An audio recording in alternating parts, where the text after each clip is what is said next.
what a day! What a lovely day!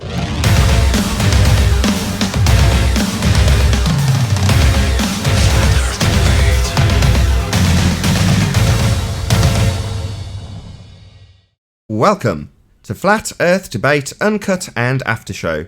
I'm your host Nathan Oakley, and if you are new to this channel, or you've not done so already, how dare you, then be sure to subscribe, hit the bell notification icon and join button if you'd like to become a Nathan Oakley 1980 channel member and keep up to date with the Flat Earth Debate. If you'd like to support the channel, there is a super chat that runs alongside each of these shows while they premiere. There's also a PayPal, Patreon and crypto link in the info box below the video. Speaking of Patreon, I'm going to do a quick shout out to all of you who do support me on Patreon. So a massive shout out of appreciation to Windrider, Unbelievable Productions, UK Diamond 33, Tom Perkins, Tina Baker, The Real Gabster, Texas Mike, Skeptic 936. Oh, why is my page updating?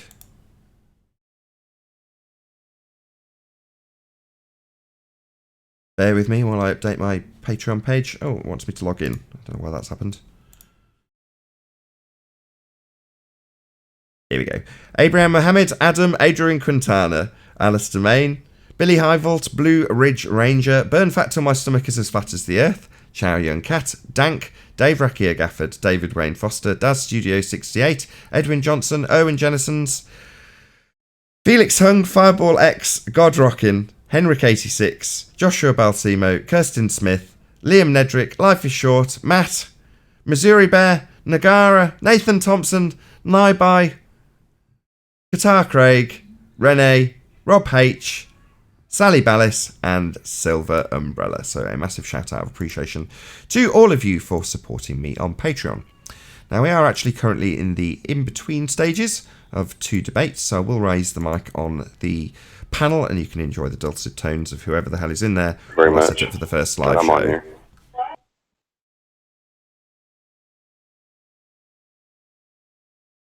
Save ball busters assemble. Insurance now. Say again, chocolate. Nah, the way you named him. I was like, would you say ball busters assemble? Yeah.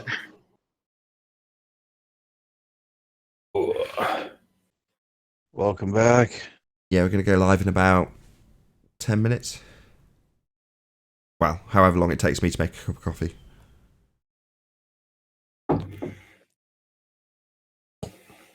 I'll have all my there. That's not possible. It's just a conceptual coffee.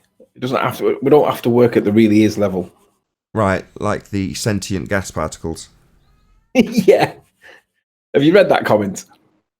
Was that a comment? I haven't read a comment, but I know 10th Man a few weeks ago was talking about sentient gas particles and rebellious gas particles defying the second law, and we extrapolated that out in the last show to gas particles burning their bras and carrying knives and having their own political structure, that sort of thing. It went beyond farce. Yeah, I've had a genuine comment like on a one of my comic videos, strip. and he's asking me. He says something like, "Why don't you chuck yourself off a building and see if gravity considers density as a force or something like that?" And I said, "Do you think gravity's sentient?" And he actually gave me a response to it. I can't remember, but he talked about gravity having feelings or consciousness or something along that kilter. It was just funny. Someone in Discord had some rumblings. Who was that? I think it was Ryan. No, I was talking about your gas particles scenario. It sounds like a make a good comic strip. Bro, they were the superhero gas particles, man. They said, nah, entropy? Nah, we're not messing with that. we're not fucking go off into the gas, into the vacuum of space. We're not doing that. Nah, we're gonna stay right here. We like this ball. We're not gonna act like gas and just do what we do and expand out into the volume. Nah. That's the old gas particles. This is the new gas particles. Gas particles version 2.0. Version 2.0, yep. It's pretty funny when you talk to somebody about the Earth and liquid and gas behavior, and they try to tell you some pseudoscience nonsense bullshit. You just take them right to the behavior of liquid and gas and say, yeah, disprove this. Work around this, will you please? Tell me how gas particles just, hang out. Yeah, I understand that. I have to calm down sometimes the way I talk. I hurt people's feelings at my job sometimes when I ask them certain questions and they have no response. They don't like it. So,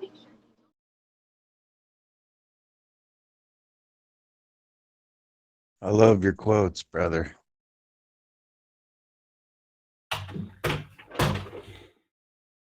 who, me? Thanks, man. You're talking to me. Yeah.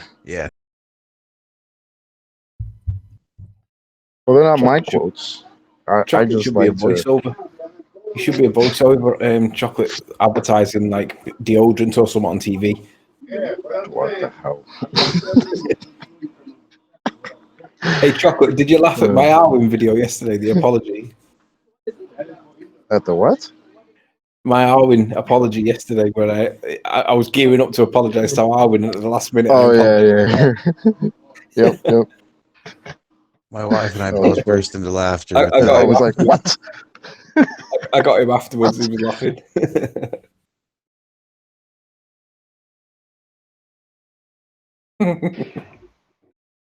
Oh, can you hear me, lads? You can now. I wasn't coming through earlier. How are you all? How's Nathan? Is that Brian? Yeah. You're on a different mic. No, I'm just standing. I'm just staying. I'm in it where I am at the moment. It's just kind of a bit echoey. I'm just going to be here for a moment, just because there's noise in the room. I wasn't. Do you remember that slight sparkane test he was doing there before that you were talking about? One he's going to redo or investigation, whatever. I don't know. Test that water bend over a mile thing. Do you know the thing I'm talking about? You're a bit quiet, Brian. I can't quite make you out. Sorry, I say a bit louder.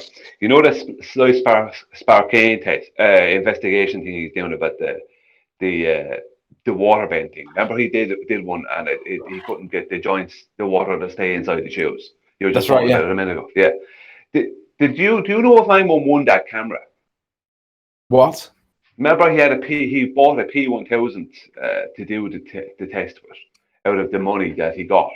Okay. And everyone that donated was supposed to be in to win that camera. Like he was going to raffle the camera to, or not raffle it, but pick someone, one of the people I who vaguely donated. remember, but go on. Yeah. Well, after the test happened, he just he just reimbursed me my money. He gave you back your money? Yeah, I got my money back. I donated $20 or whatever it was because I wanted to win the camera. And I'd help him out to see how he'd fare out with that ridiculous idea. But I wanted to win the camera, and he gave me back my money. And I kind of wondered if one of the ballers won the camera, because by giving me back my money means that if he did give the camera away, why did he give me back my money? Sorry. Why did he give you the money back? Did you ask for it? No, I didn't. This is the thing. If he did pick somebody out to give the camera to, why was I giving back my money, and how many other flat earthers were giving back their money? What I'm asking is, yeah, he would have known. He would have been able to find out pretty handy. I think I had a discourse with him once or twice. But I don't know. the whole idea was that everyone who donated was in, every one of those people out of how many people donated was in to win this camera once he did the test. That was part of the deal. That's what it was a good idea. It was a smart idea because a lot of people joined up to support him simply on the fact that they might win the camera. On both sides. But I got my money. He just reimbursed my money back to my PayPal or whatever. So I'm like, did someone actually win that camera? Because that wouldn't be right if they did, because I should have been given the opportunity win the camera too. You know, that kind of way. Now, I'm not saying I'm more that did interested in happen. I'm not saying why you he did do something like that. Sorry. I'm more interested in why you got your money back. Was that part of the deal? No, the deal was that you give money, and if you give a donation, you are in to win a chance to win the camera. When the test is over, he didn't have a need for the camera. He was just going to raffle it off, or just pick someone out of a hat, one of the people that supported the testing or the investigation. And he was going to pick that person out to win the camera, but he just gave me back my money. Now, if someone did win the camera, then I shouldn't have been. That means I wasn't even involved in the in the actual draw to win the camera. If you know what I mean. Yeah, yeah. At least you He got might your have done money that. He back, might have dude. taken flat earth. Sorry. At least you got your money back. Yeah, but I wanted to win the camera. If he took me out of the chance to win, it's just like by giving me my money back, it might be a way of taking me out of the draw to win the camera, which is the whole point. Ask him. You know. Yeah, I might do that because I kind of I meant to go and say what's this about? I meant to find out if someone won the camera, but I did look on his page and that, and there was just nothing there about anyone winning any camera. So I don't know what happened there. No, neither do I. I don't follow Sly. No, I just said I love that to just in hate case Sly, you'd but ask. I don't Oh, follow sorry, him. just in case you know. I know. Nathan, are you there?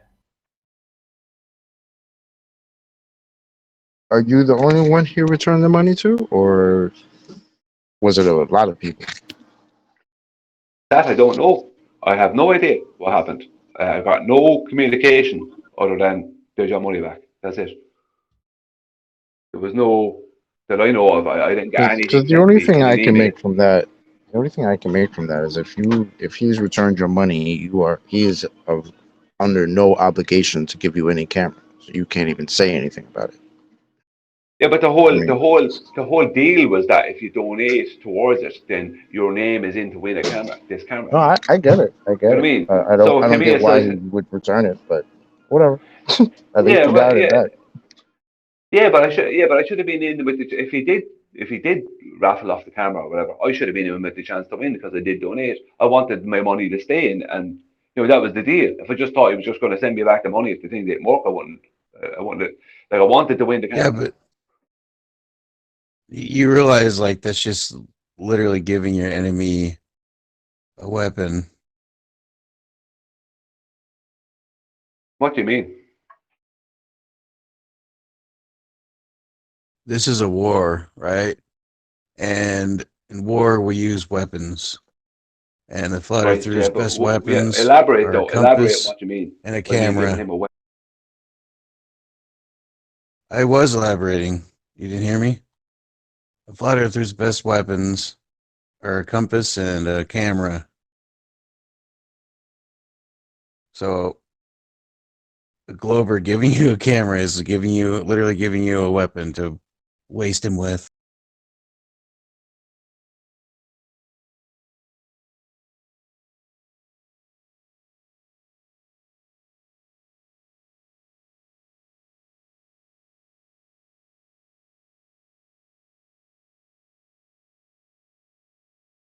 Oh, what a day! What a lovely day!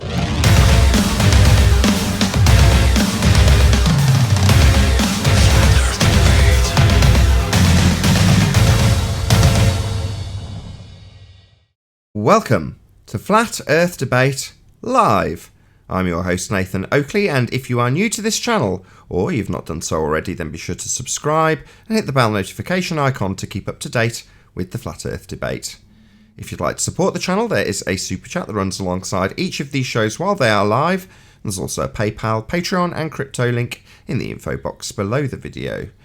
We are joined by a whole bunch of people in both Discord and G+, as this is actually the second live show of the day, so I'll raise the mic on them and you can enjoy their dulcet tones, as I'm going to dig out a little bit of promotional wear for my current Anybody know GoFundMe what show number campaign. it'll be next?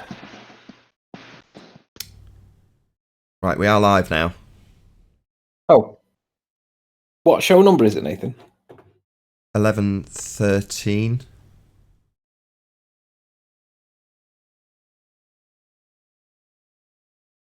Was there a we reason have why to- you're we asking me? have to- I'm just going to do a quick plug to my fundraiser now that we're live. So be sure to check out my GoFundMe campaign, e-begging for an iPad.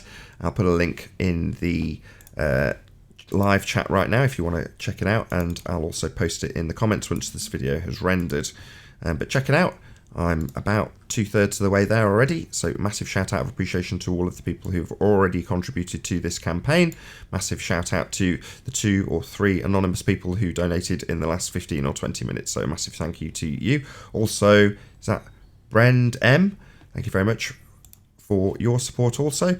And Dale West Watson, Silver Umbrella, NASA is Fake, Simon Dan, Blue Marble Science, Fight the Flat Earth, Plan a Walk, Chris Berry, Scott Ganneman, I'm going to say his...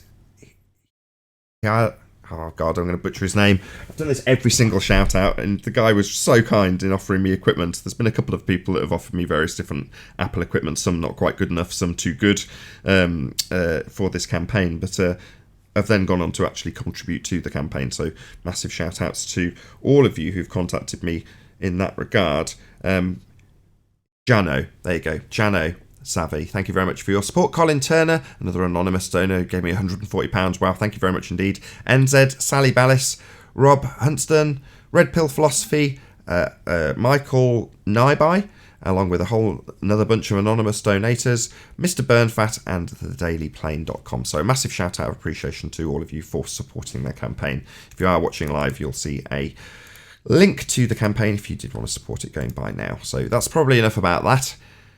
Any signs of a physical Earth curve edge capable of geometric measurement? Nope. Not with an atmosphere, apparently. Not with an atmosphere. Yeah, we're definitely experiencing air. I don't know if I like this term, atmosphere. Air. We've definitely got air.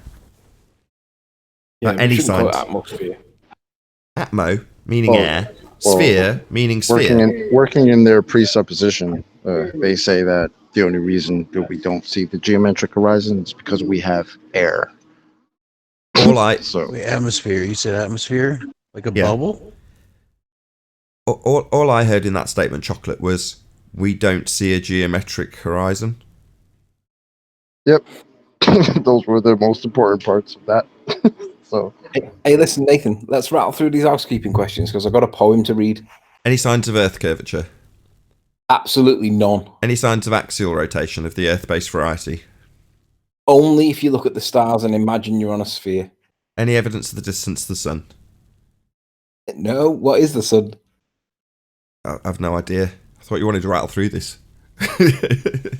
Keep rattling, keep rattling. Any evidence you can have gas pressure without a container? Definitely none. And you can't redefine gravity to be a container for the flat Earth. It's not a container, it's an effect. Any single viable hypothesis from any of the fields of astronomy, cosmology, or astrophysics? No, the phases of the moon are not a... what did you say? Any single viable hypothesis from any of the fields of... Hypothesis.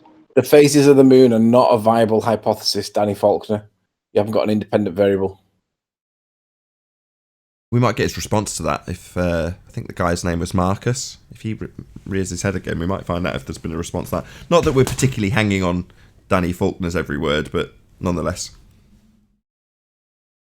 Any evidence of a self-perpetuating molten iron core at the centre of a presupposed spherical Earth? No, Paul Boyd's promising that for years, and we've not heard anything from him. He reckons he's got it, and we're too unintelligent to understand it. But I keep checking my emails, and there's nothing there from him.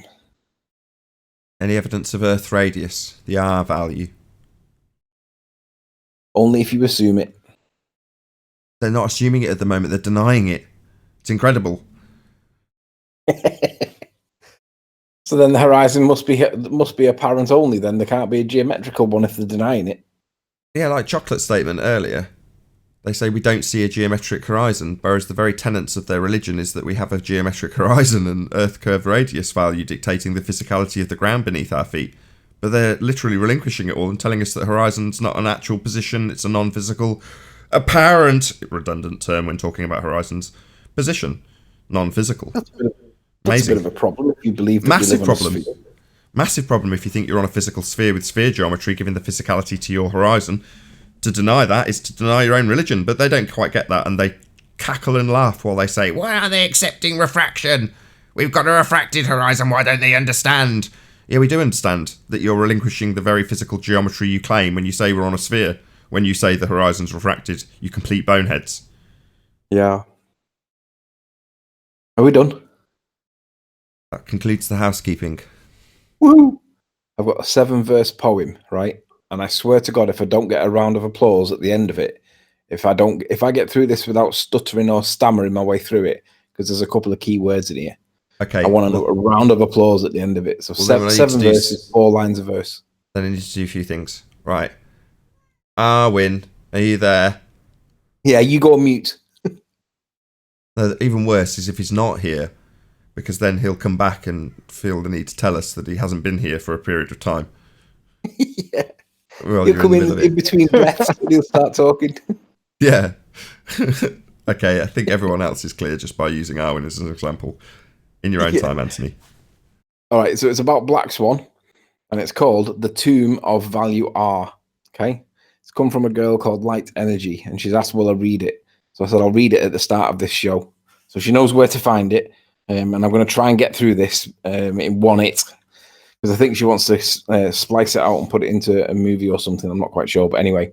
The Tomb of Value R. One cold morn, as the new year was dawn, a logic was brewing, the legend Black Swan. A weapon so deadly, yet elegant and sleek. They never saw it coming, their future was bleak. Even as the warning bells were sounded out loud, the globe heads denied flatly and remained sure and proud. The swan glided closer as they shouted us down, claiming ignorance and stupidity was the norm in our town.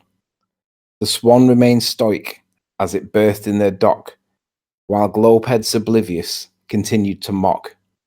The Trojan horse of swans, with a majestic inky gaze, had already beasted the labyrinth of their mathematical maze. The globeheads in their towers saw the strategy unfold.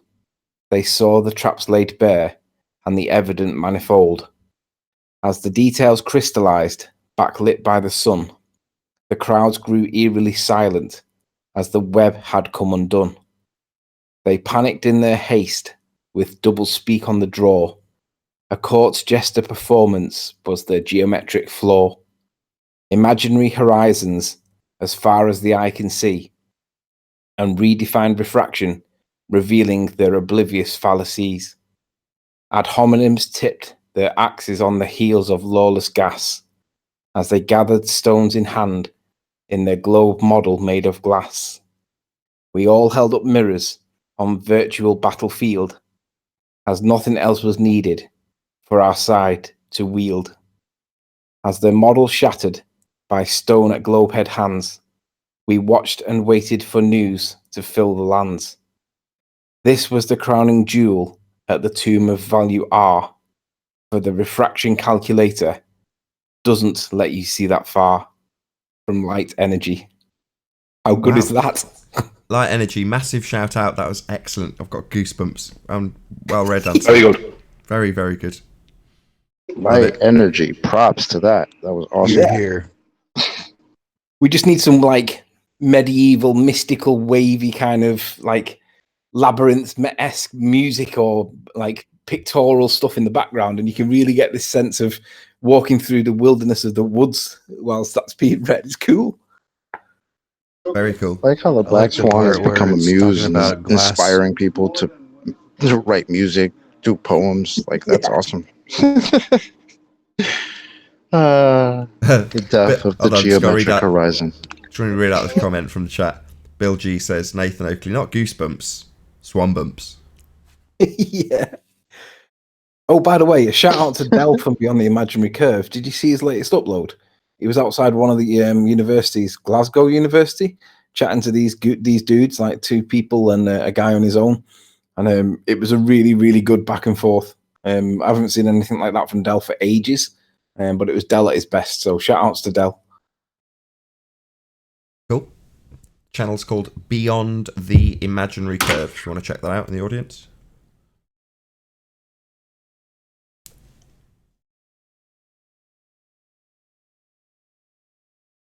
I like it. I like that poem. That was nice. It was basically, people in glass houses don't throw stones, but there is a nice reference to that to there. Could you reread that part there, Anthony?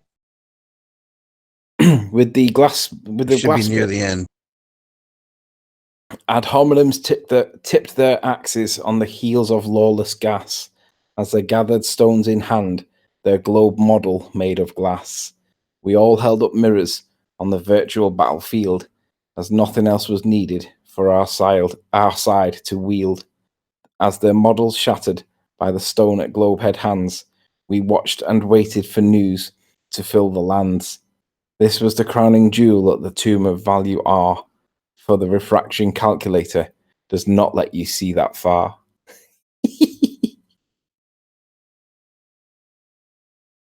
Oh, that's Really a great good. ending. Pardon?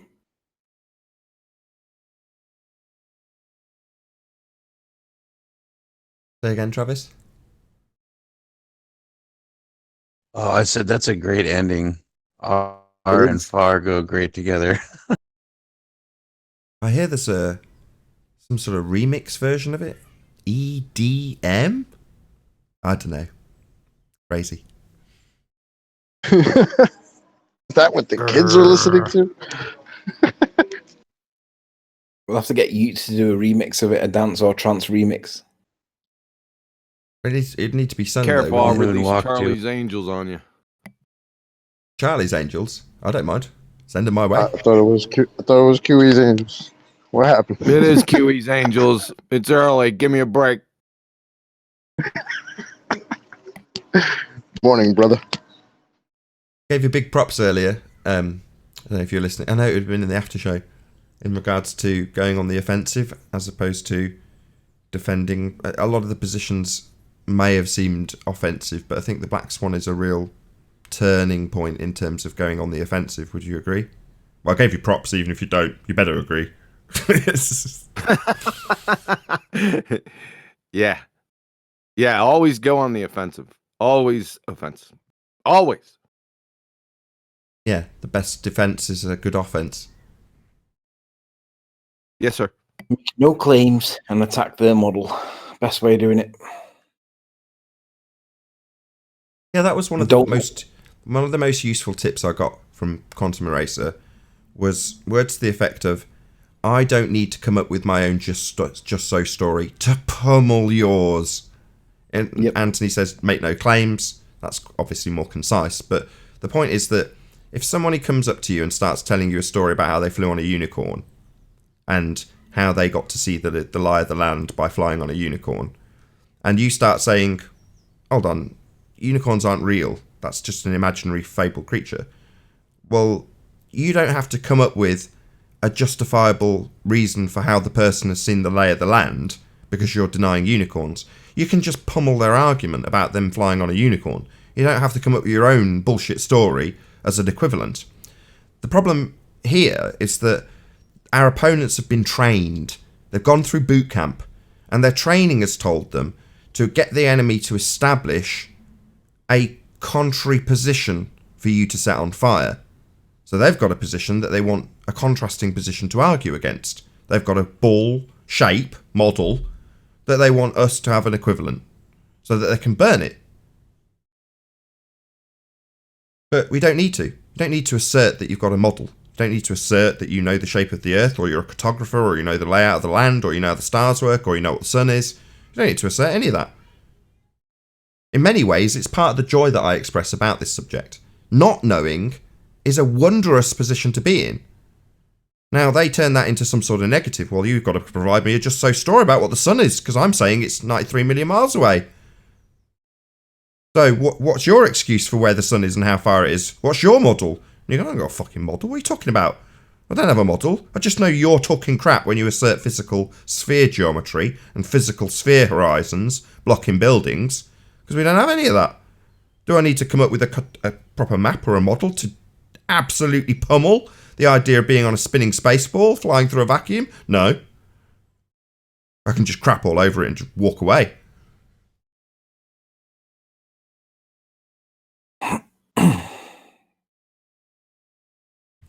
Morgul got a mention on the last show. I'll get another mention here. So probably 4 years ago now, Morgul went on with Tim Osman and another couple of dudes, a couple of globe trolls, and started to attack their position of being on a sphere. So he took it apart from mainly a celestial position in terms of various things that didn't work.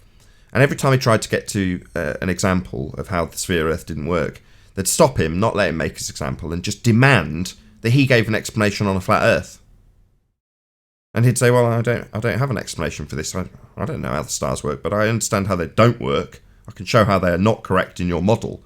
But they wouldn't tolerate it. So he didn't get to make any of his examples because they're like, no. Prove a flat Earth, prove a flat Earth, prove a flat Earth. Now, here and now, 4 years later, we go, well, the nature of our reality is obvious and observable. We see it every day. Breaking your geometry based on your presupposition of an R value, that's far more difficult because you're all indoctrinated. You're all zealots at the ground level in the trenches here. Fundamentalist religious zealotry reigns supreme. They chant their way through their claim to be proofs with their assumptions held true. Until now. Because their assumptions are being relinquished every time they use the word refraction. And at the moment, they don't even realise it.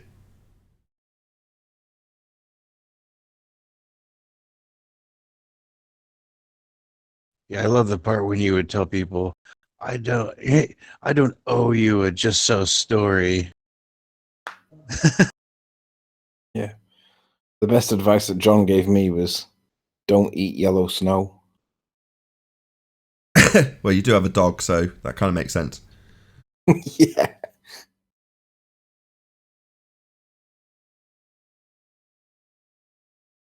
There's lots of quality tips that have come my way from Quantum Eraser. But falling into the trap of giving them their straw man so they can burn it was a great piece of advice. You don't need to give an explanation. They're offering an explanation and you're challenging it. It ends there. If they satisfy their own claim, normally a claim with the word science attached to it, let's be honest, then job's a good one. You can prove what you're claiming. Do I have to make a claim in order to challenge yours? No, I don't need to make a claim about anything. I don't know what the sun is. I don't know what the sky is. I don't know what the forced shape that we're supposed to adhere to should be or must be. I don't know any of that. Most of it, I haven't really concerned myself with it too much, let's be honest. I've been here 4 years. I haven't started investigating what the sun is. Shout out to Flat Earth Data. Not going back. Welcome to Flat Earth. Right on. I think that, again, we said this in the last show. There's plenty of people who are watching this on the fence that you got a bit of a dig in this regard, Anthony. When you're arguing with the fundamentalist religious zealots on the show, you're looking for the concession you'll never get. They're just going to chant the same bullshit over and over. But the audience, on the other hand, hears that. And it's very telling. See, I only do that with gravity because gravity is one of those most intrinsically deep-rooted, brainwashed things that is so powerful in terms of everybody understands it, but nobody actually knows what it is.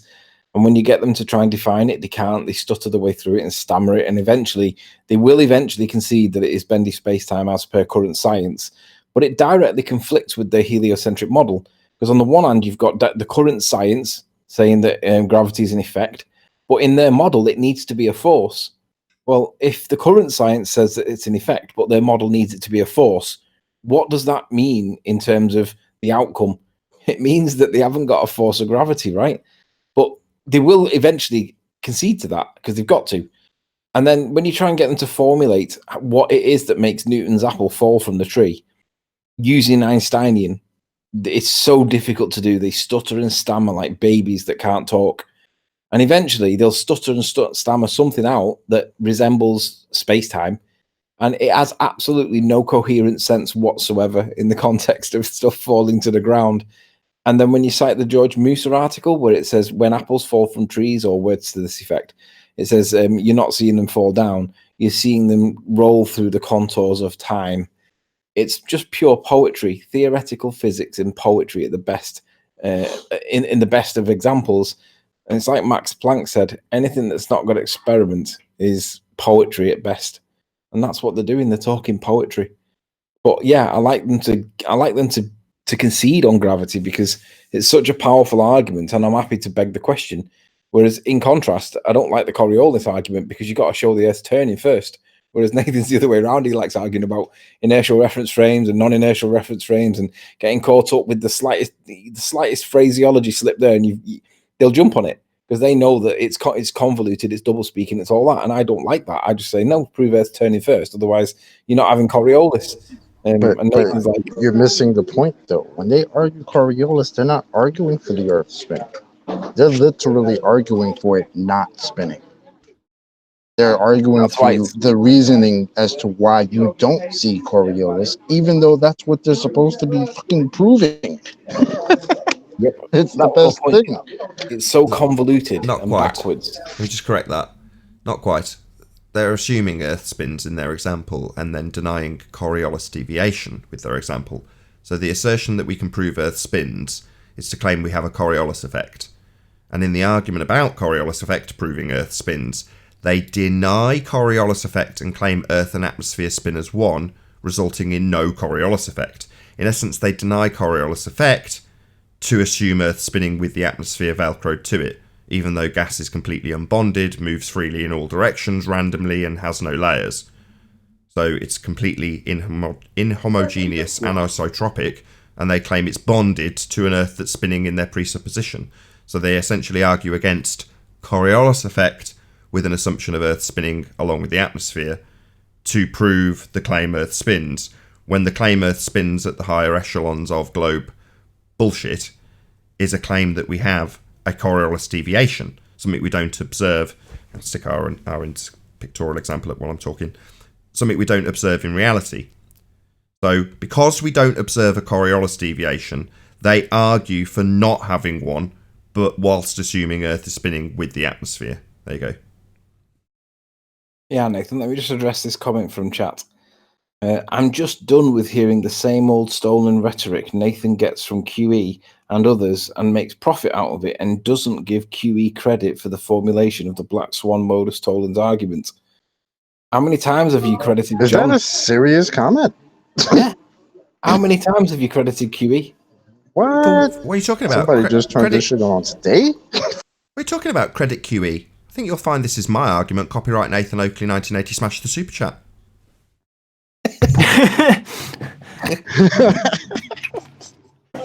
You need to ban QE then, because he must be claiming that it's his. You better not be. Oh, now everybody's. Oh, it's mine. It's mine. It's my precious argument. No, it's my precious argument. I'm making bank here. I need a new second-hand No, poster. gives it back. Oh, apparently, You tricks us. You tricks.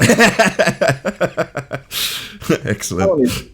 Apparently, Ranty is the realist panelist up there, even though he's not on the panel, with Quantum Eraser and Chocolate and 10th. Nathan and Arwin are highly questionable. What about me? I'm on the panel. I didn't even get a shout out. Yeah, I'd agree with that. I'm offended. Yeah, I'm well dodgy. I thought everyone realised that. That's all right. People just see you as an insult. I at least need to be 50-50. I was going to say, saying that you're benign is kind of almost an insult in itself, really. I didn't even get mentioned. Dearth didn't get a mention. He manages the whole show. He owes me my commission for last week. I've not been paid. That's nothing to do with me. John Watson said that I'm very dodgy. Do I feel better now? I do. Shout out to John Watson. Without mentioning any names, a few of the chat commenters have recently turned to haters for some reason. I don't really understand what's going on. A little bit upsetting at first. So I was in the chat yesterday and some people who'd been very complimentary even dropped super chats and supported the show. Suddenly really hating on me, and I'm like, oh, this is a little bit upsetting. I thought you were nice. Well, people are quite fickle. Yeah. Have you bought all your toilet roll and your multi-pack of Monster Munch, Nathan? Just in case. I don't understand what that means. What the hell does that mean? The advice apparently is that because 20% of the population might die, you should all stock up on stuff. And I've seen people with stocks of stuff. I haven't brought my multi-pack of Monster Munch yet. Although I am watching Bitcoin and I'm watching that fall through the floor. So if this is any good for Bitcoin, I might be buying some Bitcoin if it carries on falling. So shout out to the Corona flu. I'm watching Bitcoin. I'm not interested in any of this shite. Don't do in market scams, especially when they're virus spell based. I would not advise it. Other than this possibly encouraging a unsuspecting newbie audience member to make their way into the Discord server to challenge us on some nonsense we're talking about Bitcoin or coronavirus, whatever the latest Corona fear porn flu. is. It's not called coronavirus anymore. It's called Corona flu. Right. I have an advanced version. Yeah. I've dubbed it the Heineken virus. Thank you. Yeah, I had my Corona last night. 4 bottles. It's okay. Right. No, but I'm pretty sure it's the flu, and I think this scenario, for some reason, is, you could almost say, cosmic. A cosmic. I don't know. It's like the the Spanish flu. When I was a little kid, it just swept the world all of a sudden. Nobody saw it coming, and they barely even had enough time to basically announce it and let it sink into people. So it's the flu, and we don't really understand the flu. There's theories about it, there's viral theories about it, and I have grave doubts about them. And so did other people in history that have been covered up badly. So Are we done? Yeah. Shout out to Unicorn Laser Eyes. It says, just flew in to let you know the ballers on Discord don't get the Black Swan argument. Day 58 and counting. Yeah, I've got to agree with you. There was a dude on yesterday, might be in, don't take offense if you are, that was like, yeah, they do get it. The higher guys get it. And I'm like, no, I don't think they do. I want to hear him recite the argument to understand that they get it. Because I don't think they do. They certainly don't overtly express outwardly that they get it. They do quite the opposite as far as I'm concerned. But yeah, I agree, Luke. Thank you for the super chat. I agree, Unicorn Laser Eyes. It does certainly seem that the people who we interact with do not understand this argument. And when they try and debunk it, they embarrass themselves and debunk their own argument. They're letting off hand grenades in their own barracks and thinking they're doing well. It's amazing. Some of them know. I know it. Some of them know that shit. And they understand it and understand how devastating it is, which is why they have to play stupid and have to play like, oh, I don't understand it. Or I'll just play like, I'm not going to recite the modus tollens. No, I'm not going to do that. Because if I do that, it puts it on blast that I understand, and then I have to rebuke right after that, and I'm going to get destroyed. So I'd rather just play dumb and say things like the Q is a straw man or some nonsensical thing like that. Now, that works much better. I'm just throwing this out there, Chocolate. Obviously, you could be right. The last bit of your statement could just stand on its own, though, couldn't it? Yeah. Just dumb. Just dumb. Not the whole convoluted bit that you put in before where they understand it, but then cognitively block it, only to tell themselves they need to act stupid. I don't think it's an act. I just think they're stupid. I get that. I don't like to underestimate things in people. You know what I mean? Well, but we're dealing most of them are just stupid.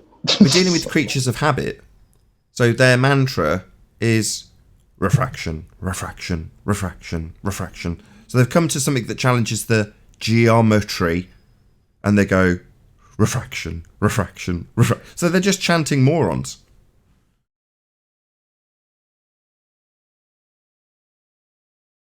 Yeah, I agree with that.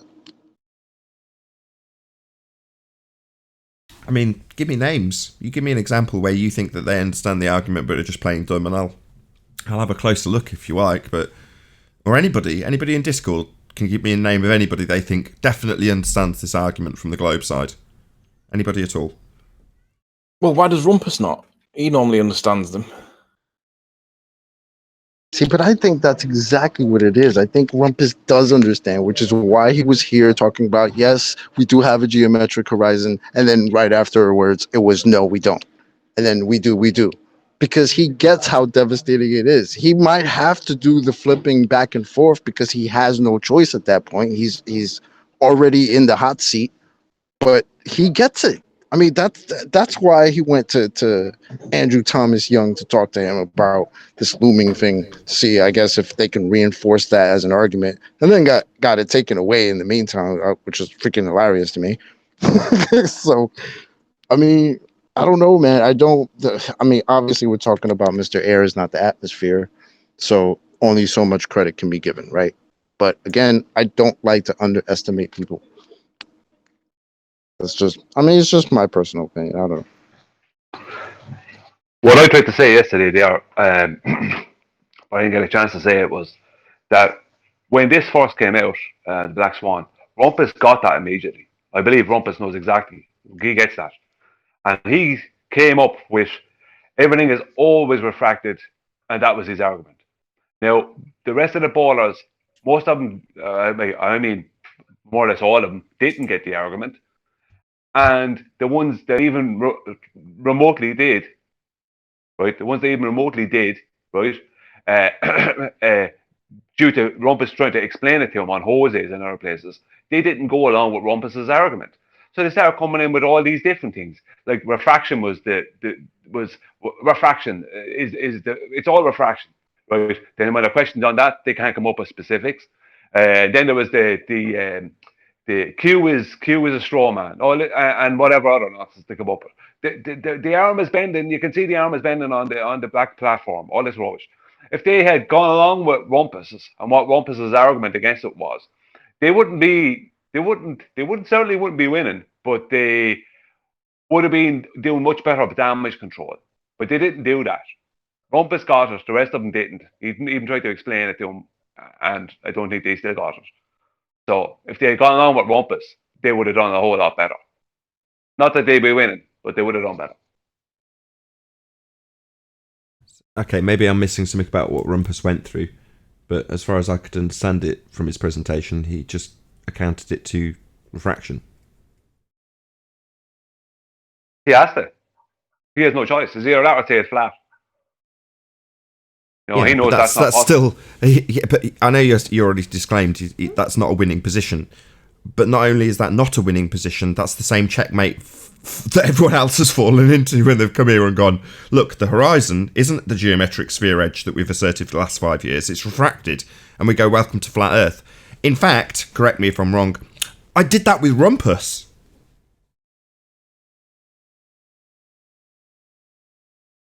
Yeah, but it's a case of, as I said, damage control. It's damage control. That's what it is. It's like, what is the best? Like, the problem is the rest of them don't realize that they have to go into damage control. Rumpus saw it immediately. The immediate damage control, extreme damage control was needed. Rumpus saw this. So that's why Rumpus took the line he took. But people didn't. He tried to explain to people what on his side what the argument was. They couldn't get it. Like even QE said it, that he listened to him trying to explain it for 3 hours or something on Jose's. You know, it's like Rumpus got the argument. He tried to do major damage control, but he needed the rest of them to follow his lead, and they didn't. So it doesn't make him any more of a winner, no. But he was, if they'd followed Rumpus's damage control, they would have been a slightly less of a loser. I see. So what I mean. What you're saying is they needed to follow him explaining that you need to double speak and obfuscate between geometric and non-geometric, whilst maintaining the illusion to the audience that there is only one horizon, but talking about two.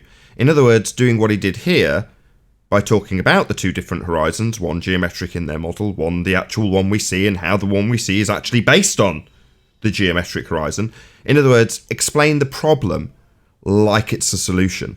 Precisely what he did here. And if you can perfect that technique, you can keep your opponent dancing and leave the conversation in obfuscation and confusion in the eyes of the audience, because he's managed to flip-flop between non-geometric and geometric 30 or 40 times during an hour-long conversation. Now, unfortunately, he's tried that, and it just gets to the nub of the point quickly. Do we or don't we have a physical geometric horizon, as you're asserting in your model? No, we don't. We see an apparent horizon. Well, your model's got a geometric horizon, that's what you're asserting. Yes, we do have a geometric horizon, but you just said the one we see is apparent. No, we don't have a geometric horizon. So it's not like it's a win. In fact, it looks appalling. But you're saying that if they'd have understood that they needed to double speak between these two non-existent horizons and an apparent horizon that isn't physical, would leave them in a better position to argue this? Is that what you're saying? If they used the united front, they would be still losers, but they wouldn't have looked as pathetically bad. And that's what Rumpus was up there. Rumpus was trying to create a united front and everyone get behind the same argument, because we were all getting behind the same argument we had, which was the Black Swan. So he needed them to get behind him, but they didn't understand what the hell the Black Swan was, and most of them obviously still don't. So he was still going to lose, but it's like game of chess. You're going to lose your queen. It's going to happen. It's over. Do you know what I mean? It's like, it's just a case of, do you lose a queen and a pawn, or do you lose just a queen? You know, you have to go, well, she's gone. Queen is gone. I can save a pawn. You know, still on a loser. You know, if you understand what I mean. They're not good chess players. Sorry. We've just got a new guest. Who's Try? Hello, how you doing? I've given the link. It's okay. Hello. Hello. Good to have you. Joined because he knows about Sly's water challenge thing, so I just wanted to. Oh, is that Bev? What's up, Bev? What's up? How you doing, brother? Good to have you Hey, here. Bev. Thank you. Oh, what's your name? Hello. They call me Bev. Oh, hi, Bev. Yeah, I know you are. Yeah. Hey, Bev. All right. He knows more about Sly's thing, so I wanted him to join. I was going to tell you, but I didn't get a chance before he joined because he reacted really quick and you hadn't stopped talking. No, that's fine. Do you want to start there? Have we got anything to round out? Brian, I'm What? talking to you. Sorry, Nathan, I thought you were finished with me. I didn't know all if I you would wanted to say add just- anything to that. Sorry? I didn't know if you had anything to add in regards to whether or not being united. Your final point was if they took a united front, at least they'd lose together, or something like that. I mean, fair enough, you know. if that's what you're Yeah, saying, I know it's ridiculous. I know it's hilarious, but they wouldn't have looked as bad as they do now. Would be more damage control.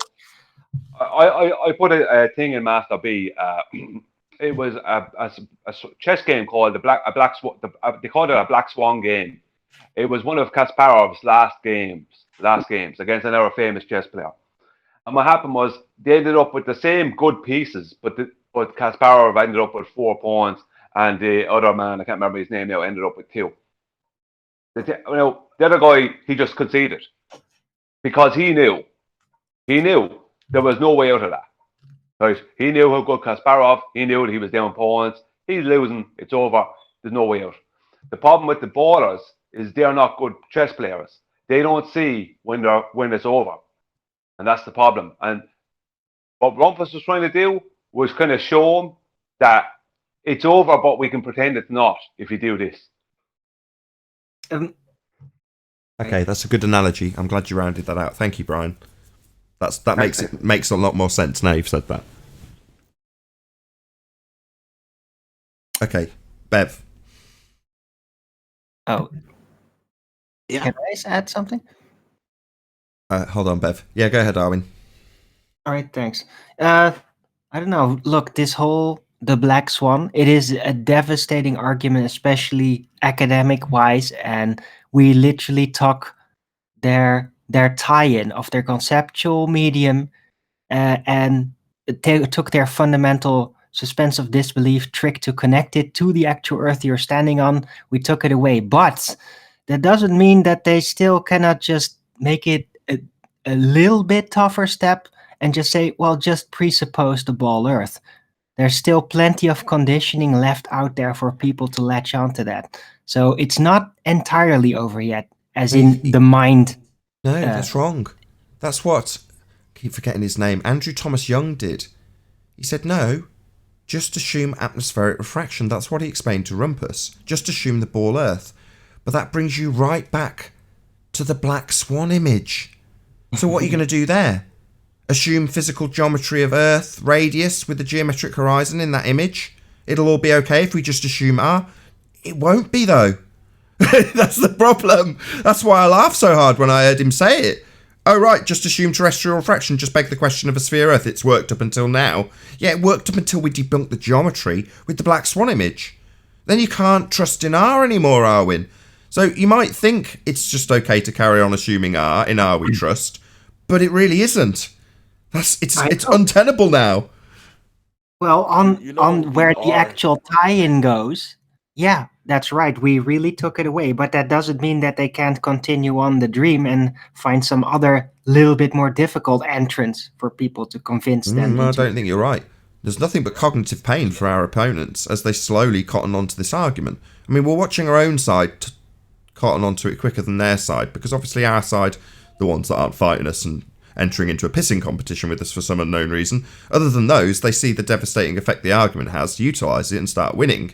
Well, that will obviously ramp up quicker for our side than any defence they can take, because they're on the whole either falling into the trap and chopping their own head off, or sticking their head in the sand, ignoring it. But as time goes by, more and more will cotton on to the death of the geometry that this argument provides. And if they do as you suggest and just continue to beg the question, just say, oh, I'll just trust an R anyway, that will lead to cognitive pain. Because it's not cognitive dissonance anymore. It's not subtle, it's overt. The model being untenable from a geometric point of view is overt once you understand the argument. Now, don't get me wrong, if your position is to say, well, you can just stick your head in the sand, well, yeah, we knew that anyway. Right.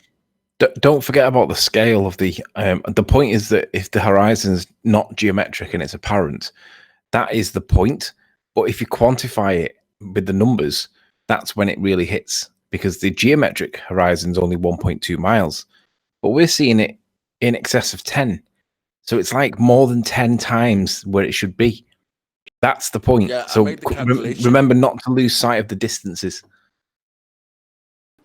I made the calculation. That's why they want to lose sight of distances. Hold on, Chocolate, just one sec. Hold on. Someone from Discord's trying to get a word in. Go ahead. I made the calculations. The radius would be 264,000 miles. If it was based on the Black Swan? Yes, based on the Black Swan. That's at 10 miles. It's only at 10. That's a huge planet. Isn't that bigger than the sun? Not quite. Nah, not bigger, but it's like it's close. Maybe not exactly, but yeah, I don't like. I hate considering Jupiter's radius is 43,000 miles. Don't do it. Why give the qualification for how big the ball should be within their heliocentric fantasy of qualifications of sizes? Because you're immediately just taking away all the good work and reifying Jupiter into some bloody sphere-shaped rock that we can qualify the size of Earth if it's based on a radius that's bigger than the actual radius based on their maths within heliocentricity. No, don't do it, man. Don't do it. No, there is a good answer to that, though. It's to quantify or crystallize the strength of the point for our side, not to argue against their side, but to let our side realize the significance of it. Either the Earth's tiny at 1.2 miles away horizon, or it's huge. That's the importance of it from our perspective. It's miles out. Yeah, but to make that, I went through this with JLB, because he said, well, if your logical consistency says if Earth is a sphere with a radius of 3959, and that sphere radius comes from the geometric edge of the sphere based on that radius at 3959, then your sphere edge will be 1.225 times the square root of the observer's height in feet, putting, as you put it, a mile away horizon, physical geometric horizon, obscuring things beyond it, if you're at 1 foot. Well, if you're at 1 foot and you're looking out at the horizon beyond the platforms at what you described as 10 miles, but in excess of 9.4 miles, then you still have to take the step where you reify the horizon, a non-physical location that's moved with the weather, into a physical sphere edge. But at that point, you start with the logic of Jupiter being a certain distance and certain size with all your heliocentric maths, and you're saying that the physicality of Earth has grown. One day it was 3959 on your typical white swan observation day, but today it's not. It's Albuquerque. What was the number again? It's Albuquerque.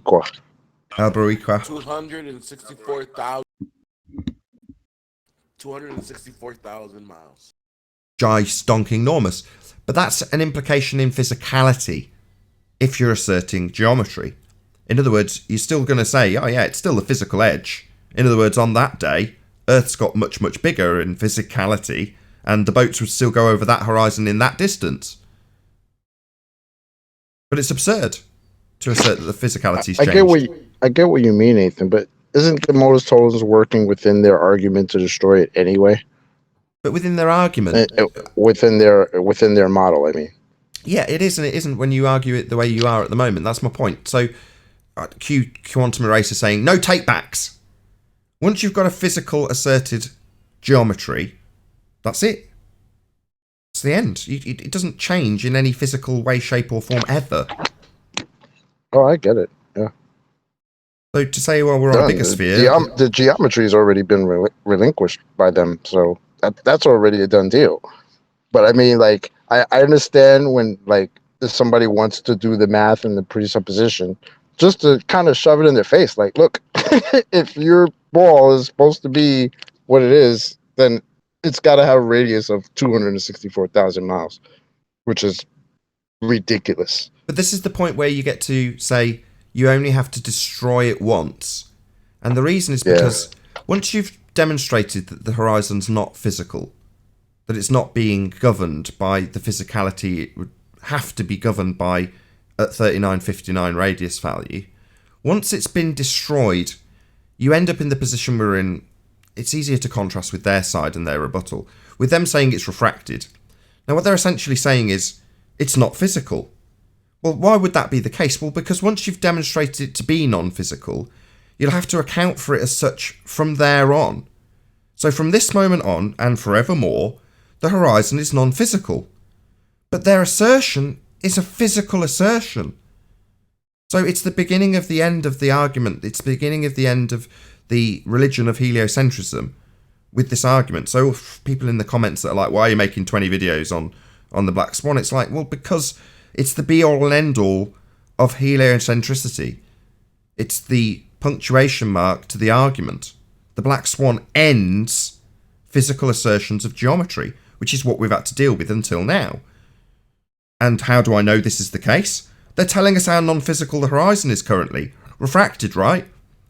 Well, take that word, refracted, to mean end of physical globe assertion, because that's what it is. So it's the punctuation mark to this argument. And like I said on the last show, it's all well and good debunking the claims of seeing it as a full sphere from a sky vacuum. It doesn't debunk the geometry. This does. And how do we know it's debunking the geometry? Because they're telling us. We don't have a geometric edge, the basis of their claim. And they're telling us they don't have it. So like I say, it's the end of the argument in terms of Earth-based geometry. No longer can you trust in R. No longer do we have a physical Earth curve obstruction. And they're the ones to tell us that's the case. Refracted, non-geometric. Okay? Full stop on the argument, I'm afraid, guys. No way back. Can't go back to being physical once you demonstrate it to be non-physical. It's not that we're debunking necessarily the physical geometry with the value to then have a substitute value placed in physical terms at the new horizon. That's not what we're doing. We're debunking the notion that it's physical. And as soon as it's declared as such by our opponents, well, of course, it's non-physical. It's refracted, for God's sake. Why won't you accept it? It's like we do accept that. We accept your concession. Welcome to Flat Earth. We don't.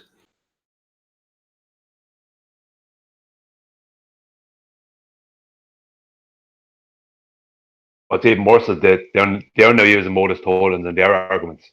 Like Mr. Sensible.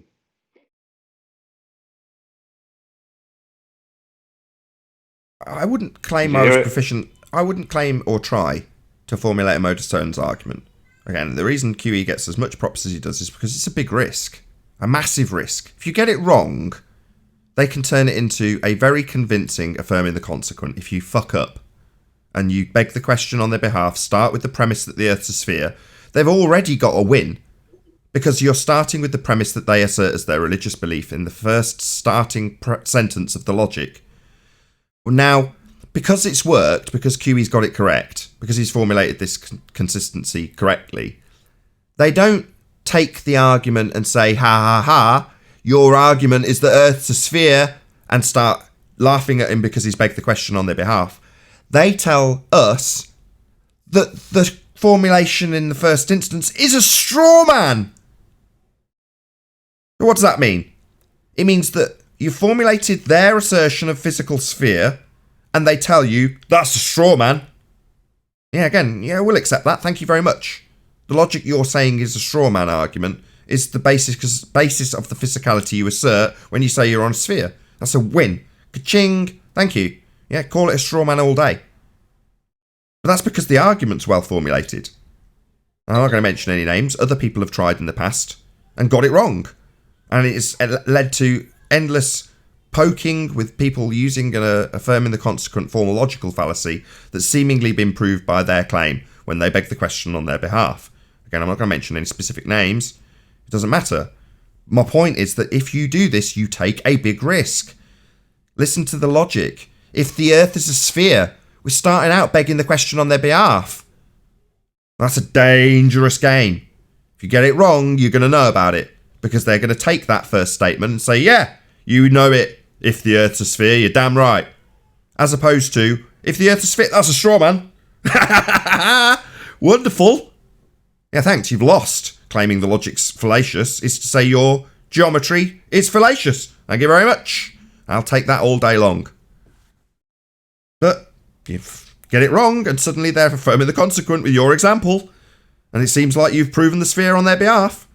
So, yeah, you know, Mr. Sensible or whoever can try and formulate a logical consistency argument. They won't achieve it with a sphere Earth. There is no logic to back that argument.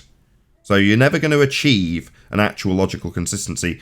It will always turn out to be fallacious, without exception. Now, that's not to say that if you're formulating an argument within the logic that you've got a sphere beneath your feet, it's going to be really easy to debunk it, because we're not. Far from it. Yeah, QE needs a lot of props. He took a big gamble, and it paid off. But it was a calculated, educated, intelligent risk that was thought about, at length, discussed, and then put down on paper, expressed to the public, with gusto, i.e., holy shnikes, this is going to leave a mark. That's not overt confidence in something that's been vaguely formulated and might win, like we get in the comments from these morons. That's something that's had care and consideration put into it.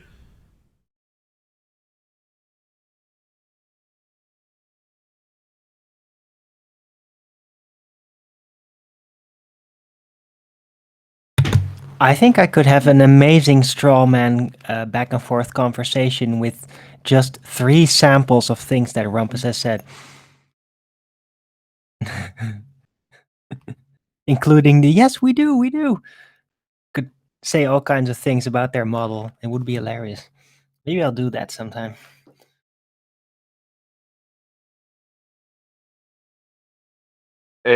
Nothing? Nothing? Okay. We'll have to hear it, Arwin. The idea It's that's just in that your mind the hasn't been samples conveyed. themselves are so funny, you know? I'm sure the idea that And- you've got in your head's really funny, but until you actually play it out, it's not going to get a laugh, is it? I know. We do. Come on, Brian. Never mind. Correct me if I'm wrong, but is what you just said, I just want to make sure my logic is correct here. Have we, let me just get this right. 1 second, I'll come back in a second. I want to get it right before I create that. Got 3 minutes. Oh yeah, that's it. Sorry. Have we born their own straw man for them? Burnt their own straw man for them. No, they've built a straw man and they have set it on fire. So the straw man is the idea that we're on a sphere. And then when you say, well, if we're on a sphere, this would happen, they then turn around and set the straw man of the sphere and its physicality on fire. with one word, Okay. refraction. Well, it's rather that they just choose to kind of like jab their eyes out in the face of actual optics. And they prefer to claim this weird imaginary interpretation of how optics can work in order to, get the R-based looming in place. Which is complete nonsense. It's a contradiction in terms. R-based looming is to say looming, something that's moved with respect to the horizon by definition, but moved with respect to a geometric position based on R that's now moved. It's a geometric impossibility to do that. It literally makes no sense. I know. That's why I've called it fractal looming, like 2 years ago. It is a science fiction. It's basically a piece of science fiction futurism. Just to overcome the globe problem, as it were. I like this. James Richard with the super chat is condescending to the ballers. I really like this. It kind of follows on from Babs going, right, I'm going to go back and look at R and get a handle on it. So James Richard says, ballers who believe the images of Earth. Have you ever critiqued those images? ? Critique the images and see what errors you find. I'm going to add this paraphrasing. James Richard then taps the ballers on the head, gives their hair a little ruffle, and sends them on their way. They can't critique their own work. They can't do it. That's the reason why they ignore. I mean, ballers don't generally argue for pro NASA stuff because they quietly accept that they're not going to argue NASA stuff. Although I have heard Laurie Lato arguing that NASA stuff's legit, but he's the only one I've ever heard really arguing that they're legit. But nonetheless, they don't argue it generally because they realize or at least appreciate that nobody can validate or add credibility to it because no one can get up to space. So they kind of give us a pass on that and we kind of give them a pass, apart from Laurie Lato for some reason. But they can't critique their own work. If they could critique their own work, they wouldn't be on that side of the fence. It's a cognitive issue that they can't get past. Okay, so before I ask those of you who are watching this on the Nathan Oakley premiering stream to stay tuned, I'm going to do a quick plug to my GoFundMe campaign. So I've currently got a e-begging for an iPad GoFundMe campaign. So obviously if you can't afford to support this, go to the campaign, which I'll share in a moment, and either copy the link and share it with somebody or just smash the Facebook or Twitter links and share it around as much as you possibly can. I'll stick a link right now for the live audience, and if you're watching this on a re-up from the live show, there will be a link in the comments below. As I say, to all of you watching on the Nathan Oakley 1980 premiering stream, then stay tuned as there will be an after show to follow. Unfortunately, if you are watching this live on Nathan Oakley channel, this is where we bid you farewell. A huge, massive, enormous thank you to all of you who smashed the super chat, liked, commented, shared, subscribed, and all that good stuff. Be sure to check out nathanoakley.com and the Flat Earth Debate Forum to keep up to date with the community debate. Another massive thank you to today's Discord and G Plus panels for making this live show possible. As I say, stay tuned if you are watching on Nathan Oakley 1980, and I'll see you all in the next video. Oh, what a day! What a lovely day!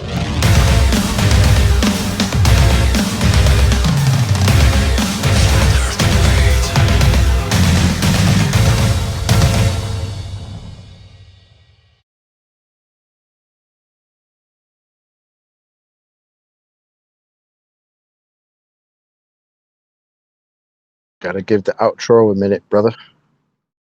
I thought it was done. Done? Nathan? Yes?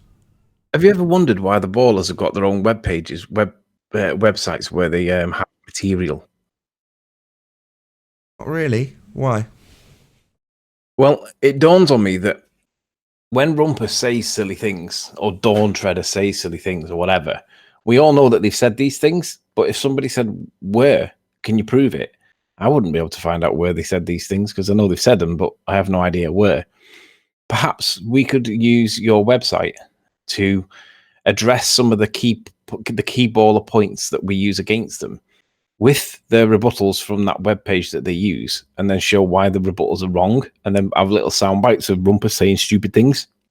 Because that way we could reference the website as part of the rebuttal at all times, and there would be a singular place where these points that have accumulated over time can be collated and kept as a reference, like a Bible kind of thing, where we can turn to chapter 6 or whatever, so that we can show the contradictions and address the points that they make directly all the time, but without having to remember where they said it. Do you know what I mean?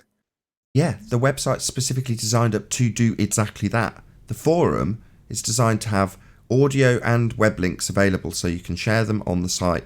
So that you can link to various videos in reference to your argument. In each of the housekeeping questions that's been laid out, there's moderators assigned to add more sections if there's new questions that need to be added. That's precisely what the forum's for. So I plug it on every single show at least twice. But it's just one of those that there's going to be a point where somebody like yourself sees the use of precisely what's been set up because you've just described what the website's for. That's what the forum does. That's exactly what it's for, Anthony. So I hope you do go to the forum and do precisely that. I didn't realize that was what the point of it. I thought you were trying to create your own little what's the word, like Facebook chat book thing. I wasn't sure what the motive was, but on a different topic, did Bev get to talk about the Slice Arcane water test thing? Did he bollocks? Where is he? Still here. He's been waiting the whole time patiently. Everybody else kept talking. Yeah, I know, Bev. I'm really sorry. There's no problem. Fucking shite, man. Notice that tone sort of relinquished any guilt from me. Subtler. That's totally my fault. I'm sorry, Bev. I completely forgot. Bev, you should have just told Riley to shut up so you could talk. It worked. What are you talking about? Notice how that got punted all onto Riley just with the subtle phrasing by me. That was my fault, man. It's nothing to do with Riley. I'm the host here, but I just passed on responsibility by making it sound like it was all your fault. Oh, by the way, I want to apologize to Babs for mistaking him for a baller. I don't know why. It just... I know why.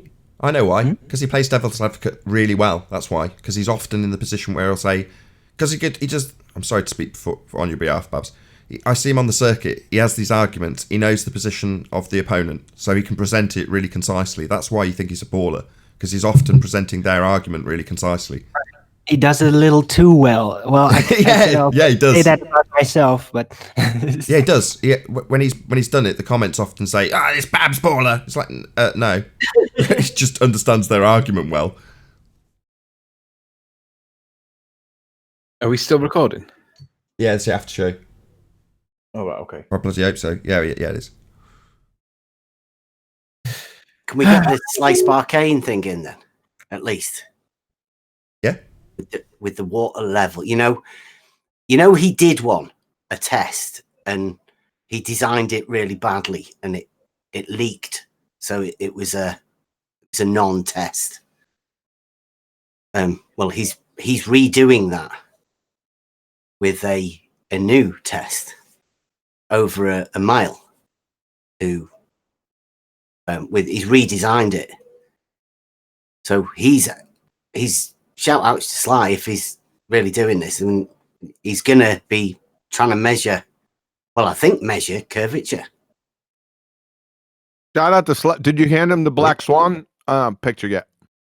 No, I'm in competition with him, Hannah. Like, because I've got my water level test. The argument's over. Yeah, our teams are up against each other. Well, the argument might be over, but also ask him what a scientific hypothesis and experiment is. The argument may be over, but Sly's coming back with a counter that he hopes to distract away from the Black Swan. It's going to massively backfire on him, though, because he's going to fail to prove that the Earth is following a shape. Water is following the shape of a curve over a distance. Sly couldn't debunk a soup sandwich. He's a moron. He is. Yeah, I know. Thanks. Lots of people told Sly a better way of doing that test before he ever did it. The investigation, I call it. And on both sides, on the baller side and the flat out side, and he wouldn't listen to anybody. And then it went wrong. I mean, that says a lot.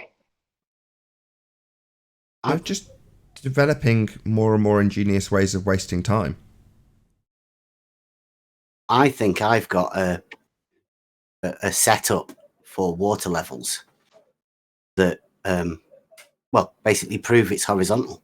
The water level is, I mean, everybody knows that the water level just means horizontal. I mean, everybody knows that. So in me finding my proofs, I found two that make level horizontal. It sort of backs up the Black Swan, completely. The water level's horizontal. That's it. So I do have a water level test set up, ready to compete against Sly. But Sly's gone quiet when I asked him what exactly was he trying to prove with his test. Because he didn't come back with an answer then. Because at that point, I think he realised I don't know what he was trying to do. So, Sly, here's your chance.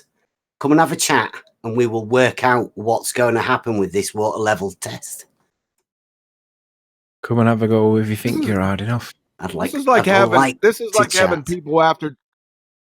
This is like having people after the Titanic sank to have competitions on how it sank, but forgetting that it sunk. You following me? And forgetting that it was actually the Lusitania. How about that?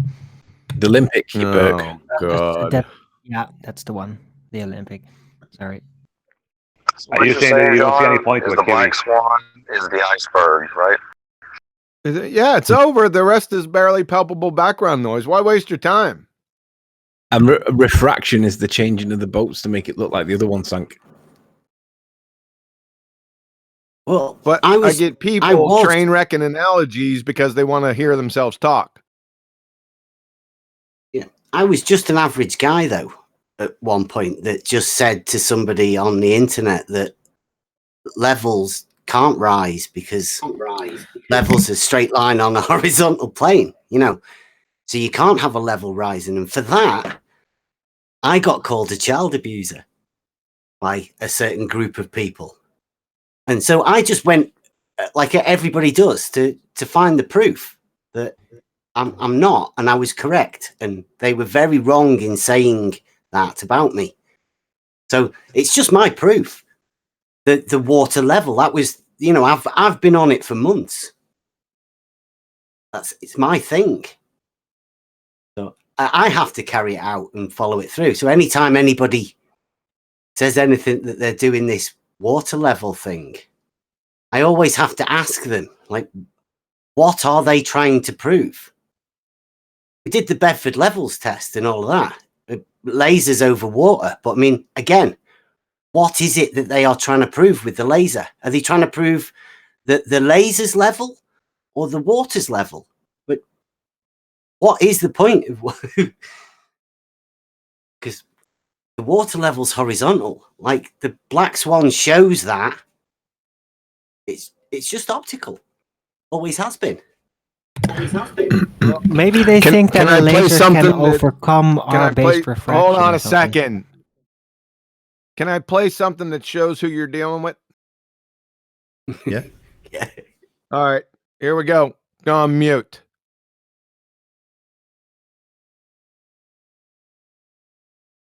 Got nothing. There are Don't no have models. any. Models are pseudoscience. I have my question now, please. Go ahead. You said you had an experiment? Yeah. What's the hypothesis? What do you mean, what's the hypothesis? Apparently, Sly Sparkane doesn't know that you have to have a hypothesis before you have an experiment. Well, an experiment is a hypothesis test. Yeah. So you have to have an hypothesis before you have the experiment, right? Right. So now Sly Sparkane agrees that you have to have a hypothesis before you have an experiment. So here, share his screen and let him write down what phenomena he observed, the alternative hypothesis, Wait a minute. the What independent variable, and the null hypothesis for us, please. Hold on a second. You're talking about something that's happening in the future. I can't exactly show you what the observation was. Now we have Sly Sparkane divining future natural phenomena. No, that's it. What's this? No. I've never seen it. Before you have an experiment, right? Mm-hmm. You have to have a hypothesis. Okay. An experiment is a hypothesis test. Mm-hmm. Do you follow that? Now we have Sly Sparkane agreeing that before you have an experiment, you have to have a hypothesis. So What's your alternative hypothesis? Independent variable, dependent variable, and your null hypothesis. Well, I will know that once I have the results. Now, Sly Sparkane thinks after you get the results from your experiment, you then provide the hypothesis. You can't, oh my goodness gracious, sir. You can't do an experiment before you have the hypothesis. Really? Yes. Really? That's correct. Now, Sly Sparkane is surprised to find out that you have to have the hypothesis for the experiment. An experiment is a hypothesis test. To test the hypothesis, you have to have the hypothesis first. Interesting. Now, Sly Sparkane finds the concept of having the hypothesis before the experiment interesting. Isn't it? Scientific method is pretty interesting, isn't it? Now, what if I told you that I'm going to compare this to an observation that happens every year? I don't care what you compare it to. I want to see the alternative hypothesis, the independent variable, dependent variable, and the null hypothesis. Then we'll see the experiment. Quantum. Don't tell me what. Tell me what I just asked you. No, I'm going to tell you the answer that you're going to have. Now, Sly Sparkane is going to give us the answers, his results, before he has the hypothesis and the experiment. Okay, this is the answer you're going to have. No, it's not. If it was chasing your tail, then I wouldn't be asking for results. I would be just giving them. Correct. Now, Sly Sparkane asserts that we're not chasing our tail because if we were chasing our tail, he would be giving us the results, like he said he was just going to do 5 seconds before. You can't get results without a hypothesis. Right. So now Sly Sparkane agrees that you can't have an experiment without the hypothesis first. And I'm going to be comparing this to a known observation. So you're going to do, yeah, but that's not a hypothesis. Oh, yeah, it is. No, it's not. Yes, it is. Well, let's hear it. Hold on, John. No, So hold on, let's hear. He's asked you. Now I'm asking you, Sly. So if you've got a hypothesis, let's hear it. The cause and effect relationship, the if and then, the independent and the dependent variables. Can we hear those, please? When I produce the video, sure. So now Sly Sparkane is going to give the hypothesis after he's completed the experiment and when he produces the video. No. We need to hear those before you do the experiment because an experiment is a hypothesis test. Are you deaf as well, like Brenda? Did you not hear what was just said to you? Nathan, check it out, man. I asked you a question. Are you deaf? Are you deaf, Sly? It's just been explained to you. Okay, yeah? I've heard your question. Did you produce a direct hypothesis about your satellite dishes? Now, Sly Sparkane feebly attempts to shift the burden of proof fallacy via a red herring fallacy by asking us for our direct hypothesis. Direct hypotheses don't exist. He just made it up. A direct hypothesis, my word. As opposed to an indirect hypothesis? No, direct meaning concise. Excuse me. Now, Sly Sparkane corrects himself. He didn't mean a direct hypothesis. He meant a concise hypothesis. What the hell does that even mean? Okay, so are you saying that an experiment is not the test of a hypothesis? Is that your position? No, I didn't say that at all. Excellent. So let's hear your hypothesis, let's hear your please. hypothesis then, yeah. Why? So you can just nut on it? Apparently now, Sly Sparkane has the hypothesis. He's just withholding it from us. No, we haven't heard it yet. So we can write it down. We're going to write it down. What if I told you I'm going to be comparing, okay, the observations of however many people participate with an observation that is widely used, honestly, by flat earthers and believed to be 100% fact and true by flat earthers. Now, Sly Sparkane is cleverly going to employ a stereotype fallacy, then invoke his special evil mind powers to divine hundreds of thousands of complete strangers' thoughts. as well as world record. No, you can't speak to all flat earthers. How do you know what I believe? Actually, Eraser, I can, because you What don't know does- anything else. What does anyone's beliefs have to do with your experiment?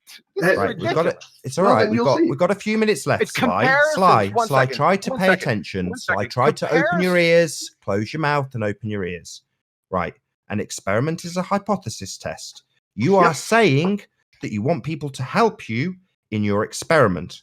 Before they do so, and before I can put my stamp of approval on your experiment, we must first here try to shut your mouth and open your ears.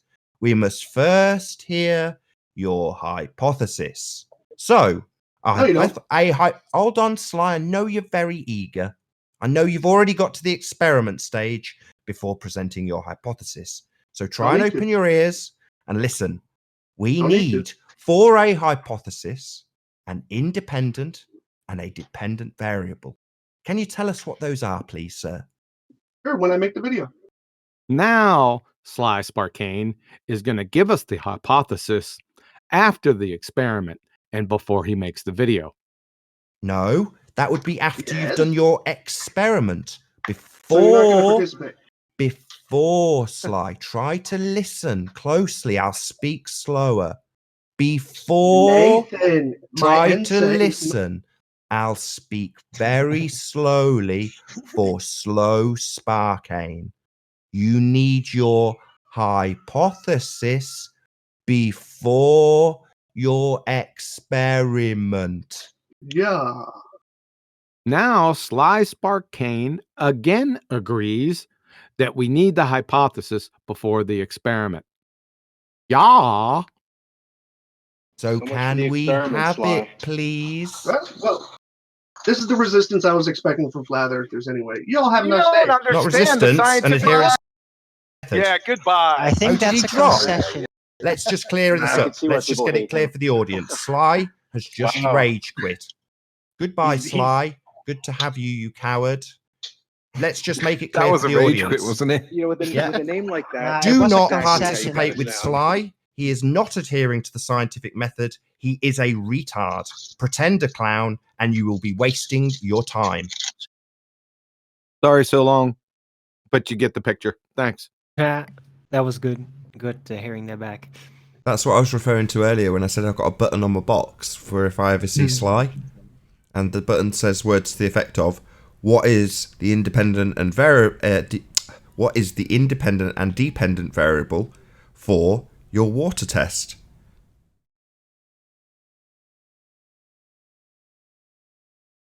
Has he gotten back to us about that since then? He didn't know he needed a hypothesis. He did, at the beginning of that conversation, Arwin, Sly was of the opinion that he could do his experiment and afterwards formulate a hypothesis. It was then explained to him, and he agreed, that an experiment's a hypothesis test. So in order to test a hypothesis, you need to know what it is. And that's what we asked him for 10 straight minutes.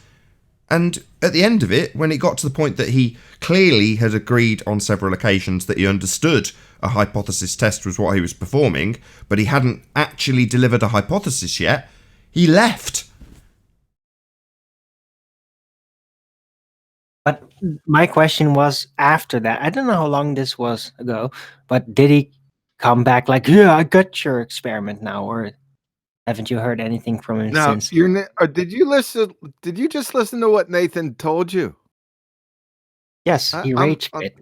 I'm sorry. That's not my point. I'm sorry, man. The rage quit isn't the point. The point is that at the point that he has had it beaten out of him on several occasions, that to test a hypothesis, you've got to have a hypothesis to test. And he hasn't got one. And he keeps saying, I'll provide it after the experiment. So after my hypothesis test, I'll come up with a hypothesis. It's arse about face. Now, at the point that that's glaringly obvious, and he's being slowed down by me to the point where I'm saying, first comes the hypothesis, then comes the testing of that hypothesis. You haven't given us one. He says, this is the resistance I was expecting. Goodbye. Wow. So he just doesn't want to. He just wants to do it his way. He just wants to call No. Bullshit. No, he doesn't know what here's what it is. Sly doesn't know what science is. He's a pretending clown muppet, right? That's the whole point. He thought he was doing an experiment, but he didn't know what one was. He didn't know that the hypothesis needed to come before, right? He'd failed 5th grade general science. He's a pretender clown muppet. That's the point. Okay. Well, that point certainly came across. So I was just wondering, like, how long was this ago, and has he actually come back, or is he just spouting the same thing over and over again? He'll probably be more careful with his Has he phraseology actually this come time. back? He needed to provide the hypothesis before the experiment. Right. I'll do what I did last time, Arwin, and I'll appeal to my audience, because this is going out to the bigger channel. So, those of you watching on Nathan Oakley 1980, if you are subscribed to Slice Arcane, the question you need to ask him is as follows. What is your hypothesis?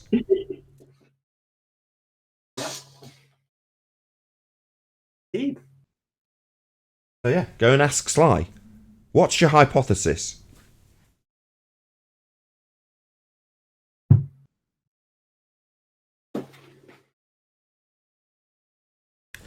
If he doesn't have one, call it.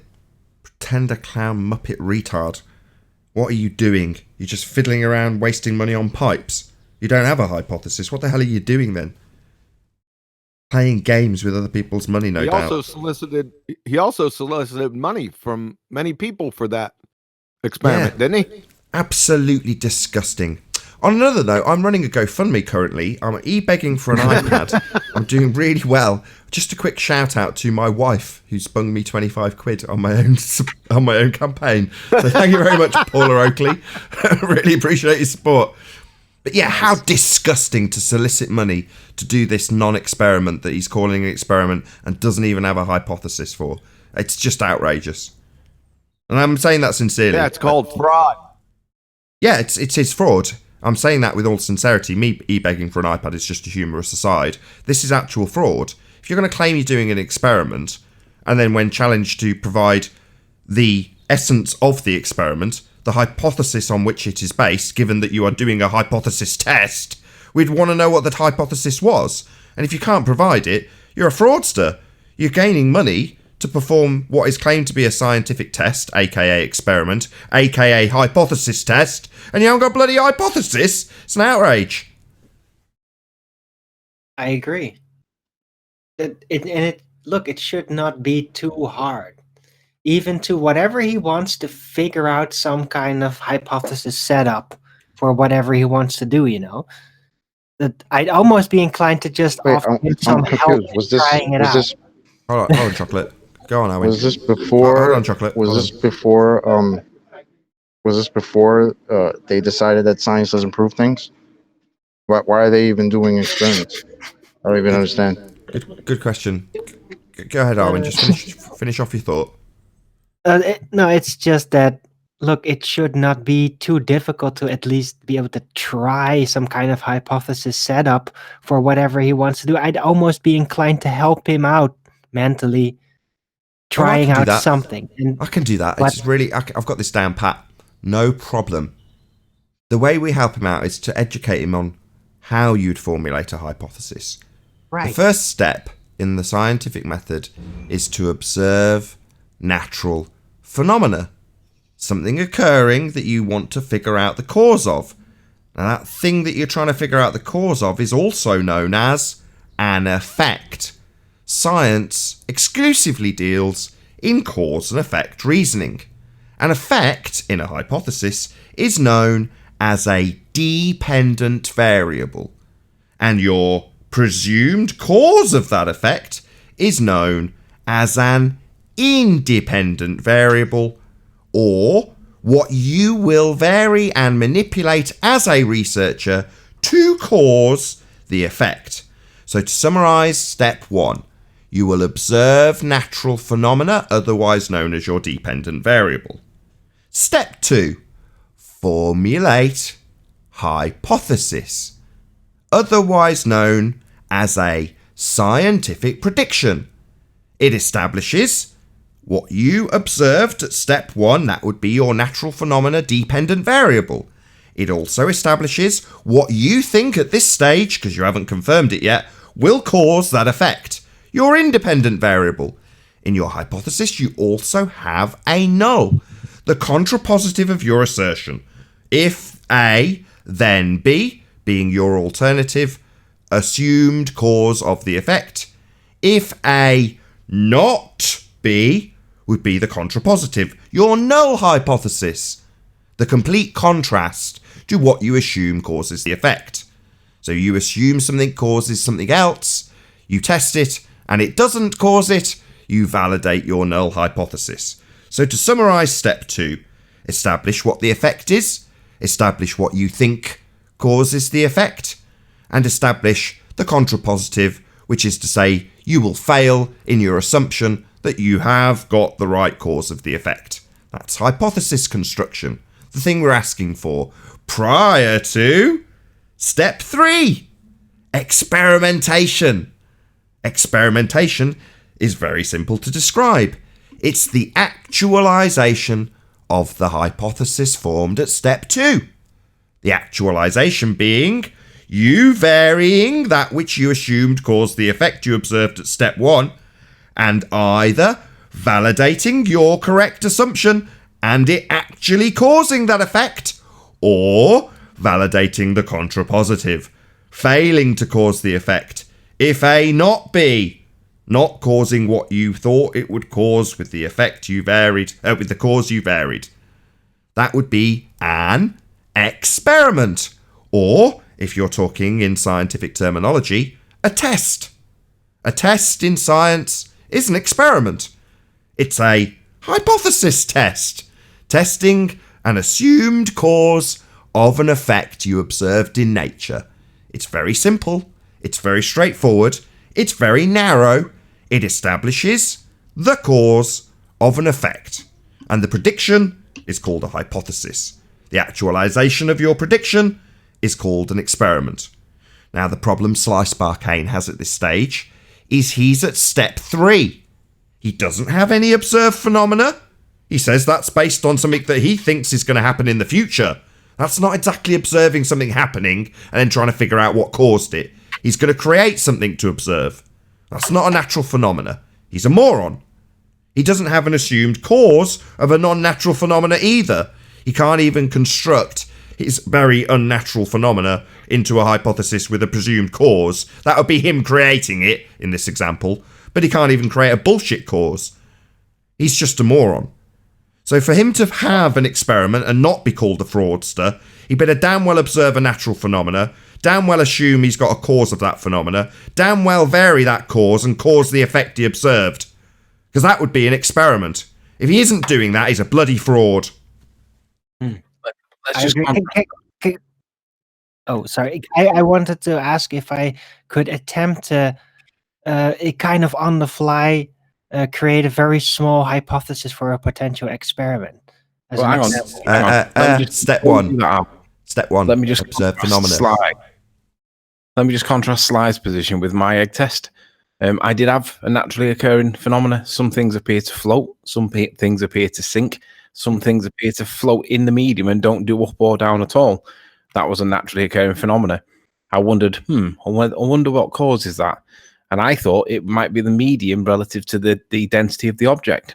So I proposed that if I manipulated the density of the medium, the object might move. And I then manipulated the density of the medium, and the object then moved. And that would explain why objects held in a state of disequilibrium will find their own level based on the equilibrium if they're free to move. So I did have a real observation, but Sly doesn't seem to have one. Well said. Well done. Hold on, Owen. Summarise Anthony's point. He followed the scientific method. He observed natural phenomena. Things seem to rise or fall. That's step 1 adhered to. He observed something happening. Then he formulated a hypothesis. If I vary the density of the medium, then I will cause displacement. I vary the density of the medium and cause the displacement, validating the hypothesis. just so that we've got the understanding of what a null does, I'm going to put in a false assumption. So if Anthony hypothesized that if acidity of water changes, then you have displacement, that would be a valid hypothesis. If A, then B. If acid, then displacement. Then the null would be if acid, no displacement. Then Anthony moves forward with the actualization of this hypothesis with acid as the presumed cause. He adds acid and nothing happens. The egg starts to fizz, but it doesn't move. Well, he then validates his null. If acid, no displacement. But in this instance, he validated his alternative hypothesis. He got it right. If medium density change, then displacement. Go on, Arwin. Yes, excellent, excellent. I hope to measure up to those examples. Great. My idea was, for example, what if you wanted to think up an experiment for proving that moonlight is cold? Well, if you verbalize it like that, it's not going to work because we can't really very manipulate the output of the moon, you know? But what if you then say, okay, moonlight hitting a substance makes it colder as a phenomena? I think you could class that as a phenomena, and I think you could vary exposure to moonlight. So exactly. I think you could. I'm going to be corrected quickly. I know there's enough people on the panel to do so. I think you could formulate this into a valid hypothesis. Right. So then, yeah, it is a matter of, okay, do you expose it to moonlight? Oh, here we go. Here we go. Arwin, we've got rumblings. Here we go. That's subjective, though, isn't that? I mean, isn't it supposed to be objective? And I don't think that would be objective. What? Yeah, what's your point? What's the subjective part? What do you mean? That's because it's colder. That's pretty much just a feeling. In other words, it's not really. No. They're going to measure the temperature. Yes. Temperature. I haven't heard anybody say no yet. So is Arwin correct? I mean, I've backed him, but is Arwin correct that this could be formulated into a valid hypothesis? I think so. I haven't thought about it yet. I'm just dealing Hold on, with Arwin, I know you think so. I'm parroting it. Hold on. Anybody other than me or Arwin? Obviously, everyone's got our views on it, Arwin. What is the naturally observed phenomenon, though? Seems cold. Wait a second. Let's hold on a second.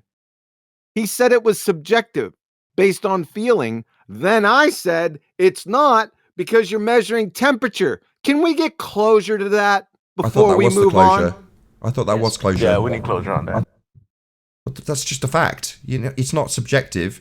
You're not going to go out and go, oh, it feels like I'm colder. You can stick a thermometer out there. Thank you. Yes. Anyway, and I've even defined. Hold on, Arwin. I just want to hear from another panel. Now we've drawn a close. I still want the same thing to happen. You and I are in agreement, Arwin. I want to hear other people's opinion in this regard. My point was, what is the naturally observed phenomenon? Hold on, I had Brian first. Go ahead. Whoever it was in Discord, you can go next. Go ahead, Brian. Yeah, Nathan, thank you. I was asking, what is the actual naturally observed phenomenon? So do we naturally observe the moon being colder, or is it just something we happen to come across due to the use of thermometers and stuff? What? No, you can't feel. Is it natural? Yes. Yeah. I think what you're saying is, I'm going to paraphrase what you're asking and say, is it going to be easy to control all the ancillary variables, the control variables? Are they going to be easy? No, definitely not.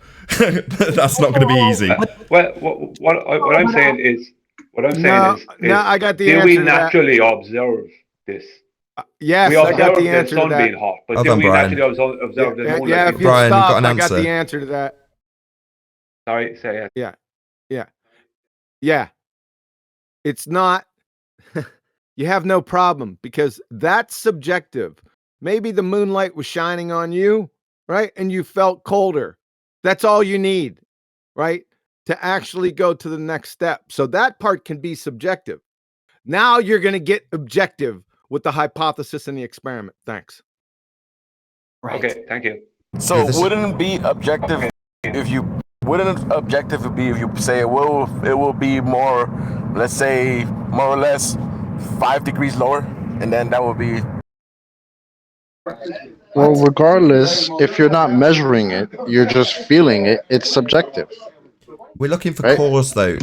We're not looking to make a measurement here. We're not performing mathematics. You can quantify this. You can quantify it just merely with the instrument we've described already, that we have the validity to move forward to hypothesis formulation with. In other words, if you're just going to take a measurement, just stick a thermometer out there and go, look, it gets colder.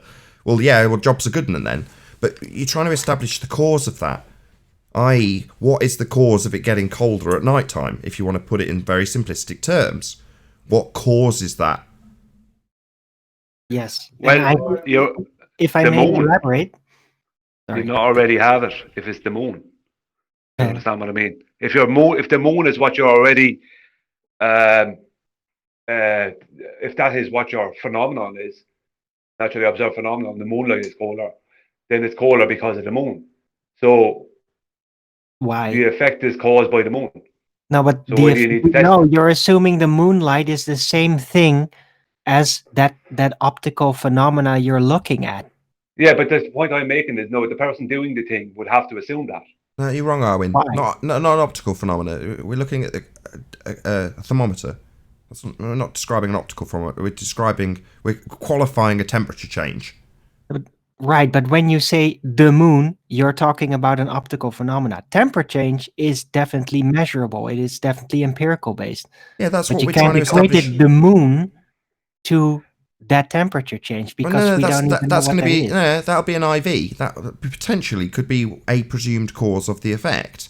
But then you're into isolating everything else around it and establishing how difficult it is to isolate that moonlight, which you could isolate and have it varied. You could vary the amount of moonlight that's being cast on something. That certainly seems within the realms of possibility. Can you isolate everything else from it? Well, I think that's the bit I'm a bit sketchy about. How much needs to be isolated to have you categorically say I am only varying the amount of moonlight in this instance? I want to put down my thing because this is something that I thought up. What is it now? Half year ago, something like that. It's a very elaborate, more detailed setup to try and test the moonlight's coldness and what it even is, and that is by controlling a lot of the setup, basically creating a box with controlled. It's isolated, it's closed off in the air. It has temperature control concerning the air and temperature control concerning the floor, which could be earth or something. Very carefully controlled so that the temperature of the air and the earth is always the same, and a transparent top that doesn't block any type of typical moonlight frequency, so everything comes through. And then see whether it actually does get cold or not, because if it doesn't get cold, then moonlight itself, the light itself, is not cold. But hold on. please, I'm almost. I know this is not a hypothesis. Sorry. I was going to say we're one step ahead. You jumped ahead. I know. What's the hypothesis? It should be fairly straightforward. If moonlight, then cooling. Is that it? Well, rather that this is like a question beyond. It is an alternative hypothesis, basically. Yeah, like if maybe moonlight, moonlight then doesn't introduce cold energy, but maybe it causes heat transfer itself. What, cooling? To go more rapidly. Yeah, what cooling you mean? Do I have to the effect of cooling itself. Okay, well, I can dress this up if you want, Arwin. If moonlight, then exothermic reaction. There you go. Right, so that it doesn't have like a laser filled with cold energy, which seems contradictory, because energy gathering does not gather cold. But maybe it inserts another type of effect that causes heat transfer to go more rapidly. And this would explain how moonlight could cause surfaces to feel and be registered with their temperature as colder, because the air is colder. It gets colder quickly at night, and then the heat stored in the earth transfer more quickly because it's being shined upon by moonlight. You've gone from if moonlight then cooling to an elaborate just so story. Just going to test one thing. It's really straightforward. Simplistic. I know. But my What you're speaking about there, Arwen, my sorry. alternative can actually get it even more precisely, because could get misunderstandings out of the way due to the nature of light itself. We don't need that. We just Because need to know light what. cannot be cold. Don't need Doesn't that. make You sense. just need independent variable, dependent variable, control variables, and that's it. That's all you need. What do you control? That's all we need to know. The temperature within the room being subjected by the moonlight. That's your DV. What do you mean? That's your dependent variable. You control it, and then you subject it to the outside influence of the moonlight. Yes, that would be an experiment. I just want you to agree. If moonlight, then temperature change. Or if moonlight, then cooling, my bad. Right. But you can test sorry. Maybe, I think I'm overstepping it a little bit, but I just want to do this test because I think that the entire idea of moonlight literally being cold is kind of an oversimplification. It may be another effect. As I said, that the heat transfer will go more rapidly because of it. It doesn't actually introduce cold energy like that, see? That's what I think. Anyways, sorry for making this. You're overcomplicating it. Sorry. You're overcomplicating. I mean, I did it just for comedic effect with the word exothermic. You're just talking about cooling down. Why do you want to overcomplicate it so much? Anyway, all I wanted was other people other than us who were already in agreement, just tapping each other on the back to kind of criticise and critique. And we're going to run out of time on the after show now. I'm sorry. Yeah. 4 more hours. Now my wife's scratching at the door. I can literally hear the kids scratching to get in. Could I say something on it? Yes, please, God, yes. What's going on there is Arwen is going for through the first experiment, the first hypothesis, and he's looking past that. But that would be if you found out that yes, the moonlight was colder, then you might try and test to see if the moon is actually creating more entropy. That's basically what Arwen's talking about. Yes. But that's a separate hypothesis. You have to find out if it's colder first. Moon is creating entropy. Yeah, the moon might be creating entropy to How go. does the moon create entropy? Oh God, we got an entropist. Yes. I like how you just say the word and the guy has to start speaking. What's up, Zanuck? What's up, guys? But, top of the morning. Back to what I was talking about with Arwen a second. Arwen, do you see what I'm saying? You have to go through the first hypothesis test first to see if the moonlight is actually colder. And if it is, then you can try a test to see if the moon is actually creating extra entropy or speeding up entropy. Yes. If it That'd be is separate. actually introducing cold energy, or if it is creating another effect that we just register as cold in these normal conditions. Cold by definition is lower energy. It's heat transfer. It's from one temperature transfers to the other medium, and that is kind of what we register. That's how heat fission even works. Right. Who cares? And to be consistent with the second law, heat has to move from higher to lower. Who cares? Just want to establish if the moon's cooling shit down. Who cares?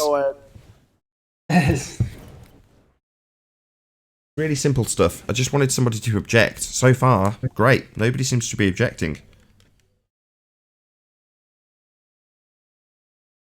No, I mean, I don't object. I mean, if he keeps the hypothesis pretty much at just, or at least the independent variable being the exposure of the moonlight as opposed to determining the cause of moonlight. Yeah, I don't see any problem with that. Yeah, well put. We're not trying to figure out what's causing moonlight, just what its effects are. It's a cause and effect relationship. Does moonlight cause things to get colder? Simple cause and effect relationship. Yeah, the controls are going to be a bugger. That's what I said already. What's causing the shadow of exactly. that structure. Don't let that go amiss. Yes, precisely. The controls are going to be a right bastard. But would it be a valid hypothesis? Yeah, potentially. Have you got a cause and effect relationship? Yeah, it's a valid hypothesis. Again? Yes. Yeah, we're in agreement. Great.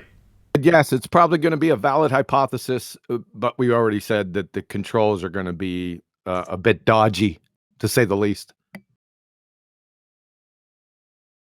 Or when you pass, you may proceed with your experiment. What? Me? Experiment?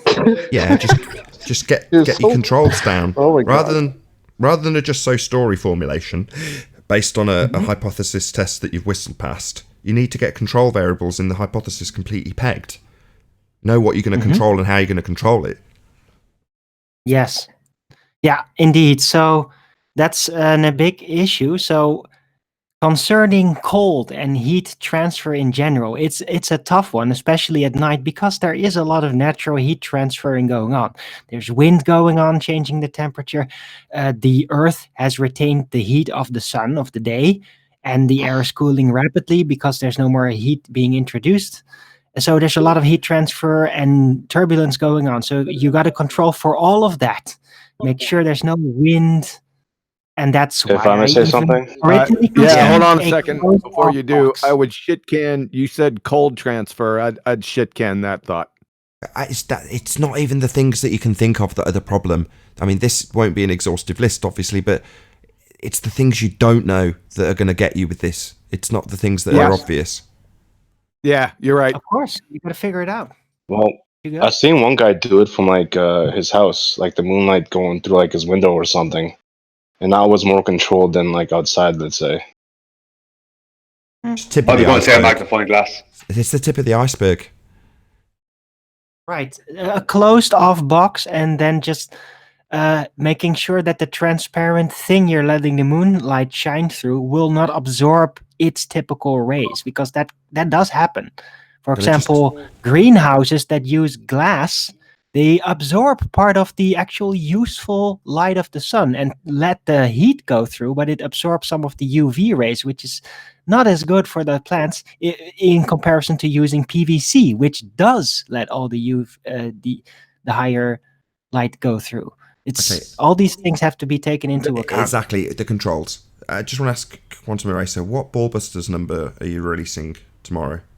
Technically today, if you're watching this, it'll make no sense. Oh, give me a second. No, I wanted to comment on this, so don't get me off my game here. Completely off topic.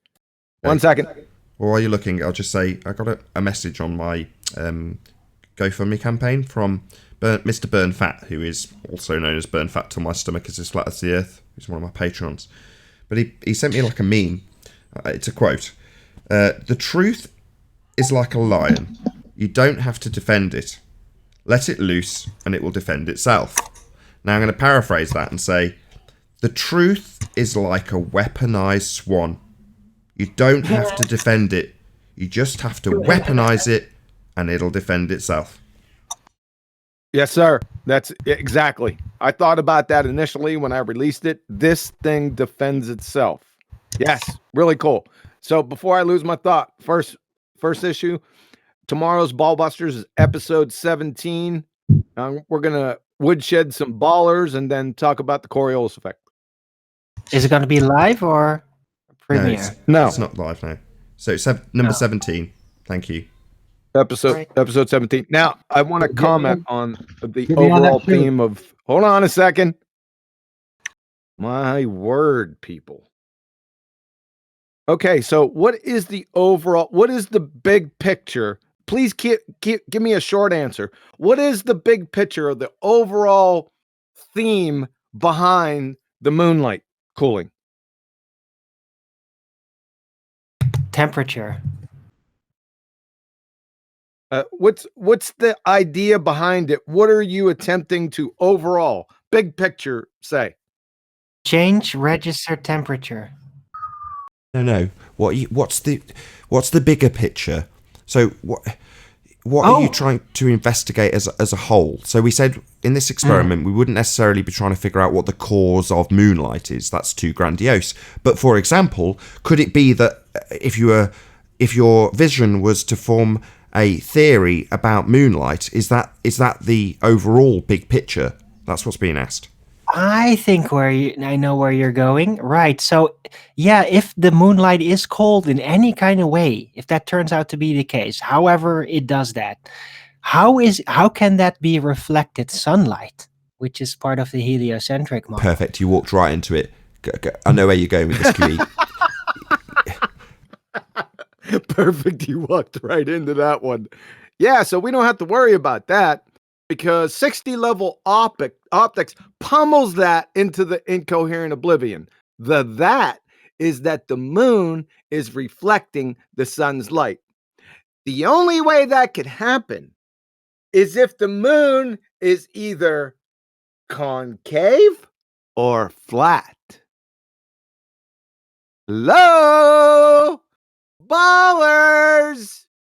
You got some splaining to do. You didn't know that, did you? Thanks. Can you repeat that one more time? I wasn't paying attention. No, I'm not repeating it. Go back and listen to it. I had to come. I just came back for a second. I heard you. What's the claim?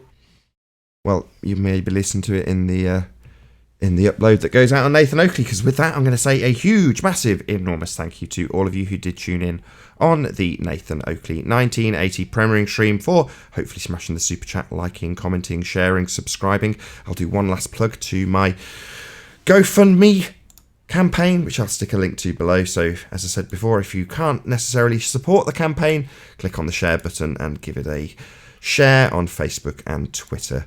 Once again, a massive, huge, enormous thank you to both Discord and G+ panels for making this after show possible. Also, be sure to check out nathanoakley.com and the Flat Earth Debate Forum to keep up to date with the community debate. I've been Nathan Oakley, and I'll see you all in the next video. Oh, what a day! What a lovely day!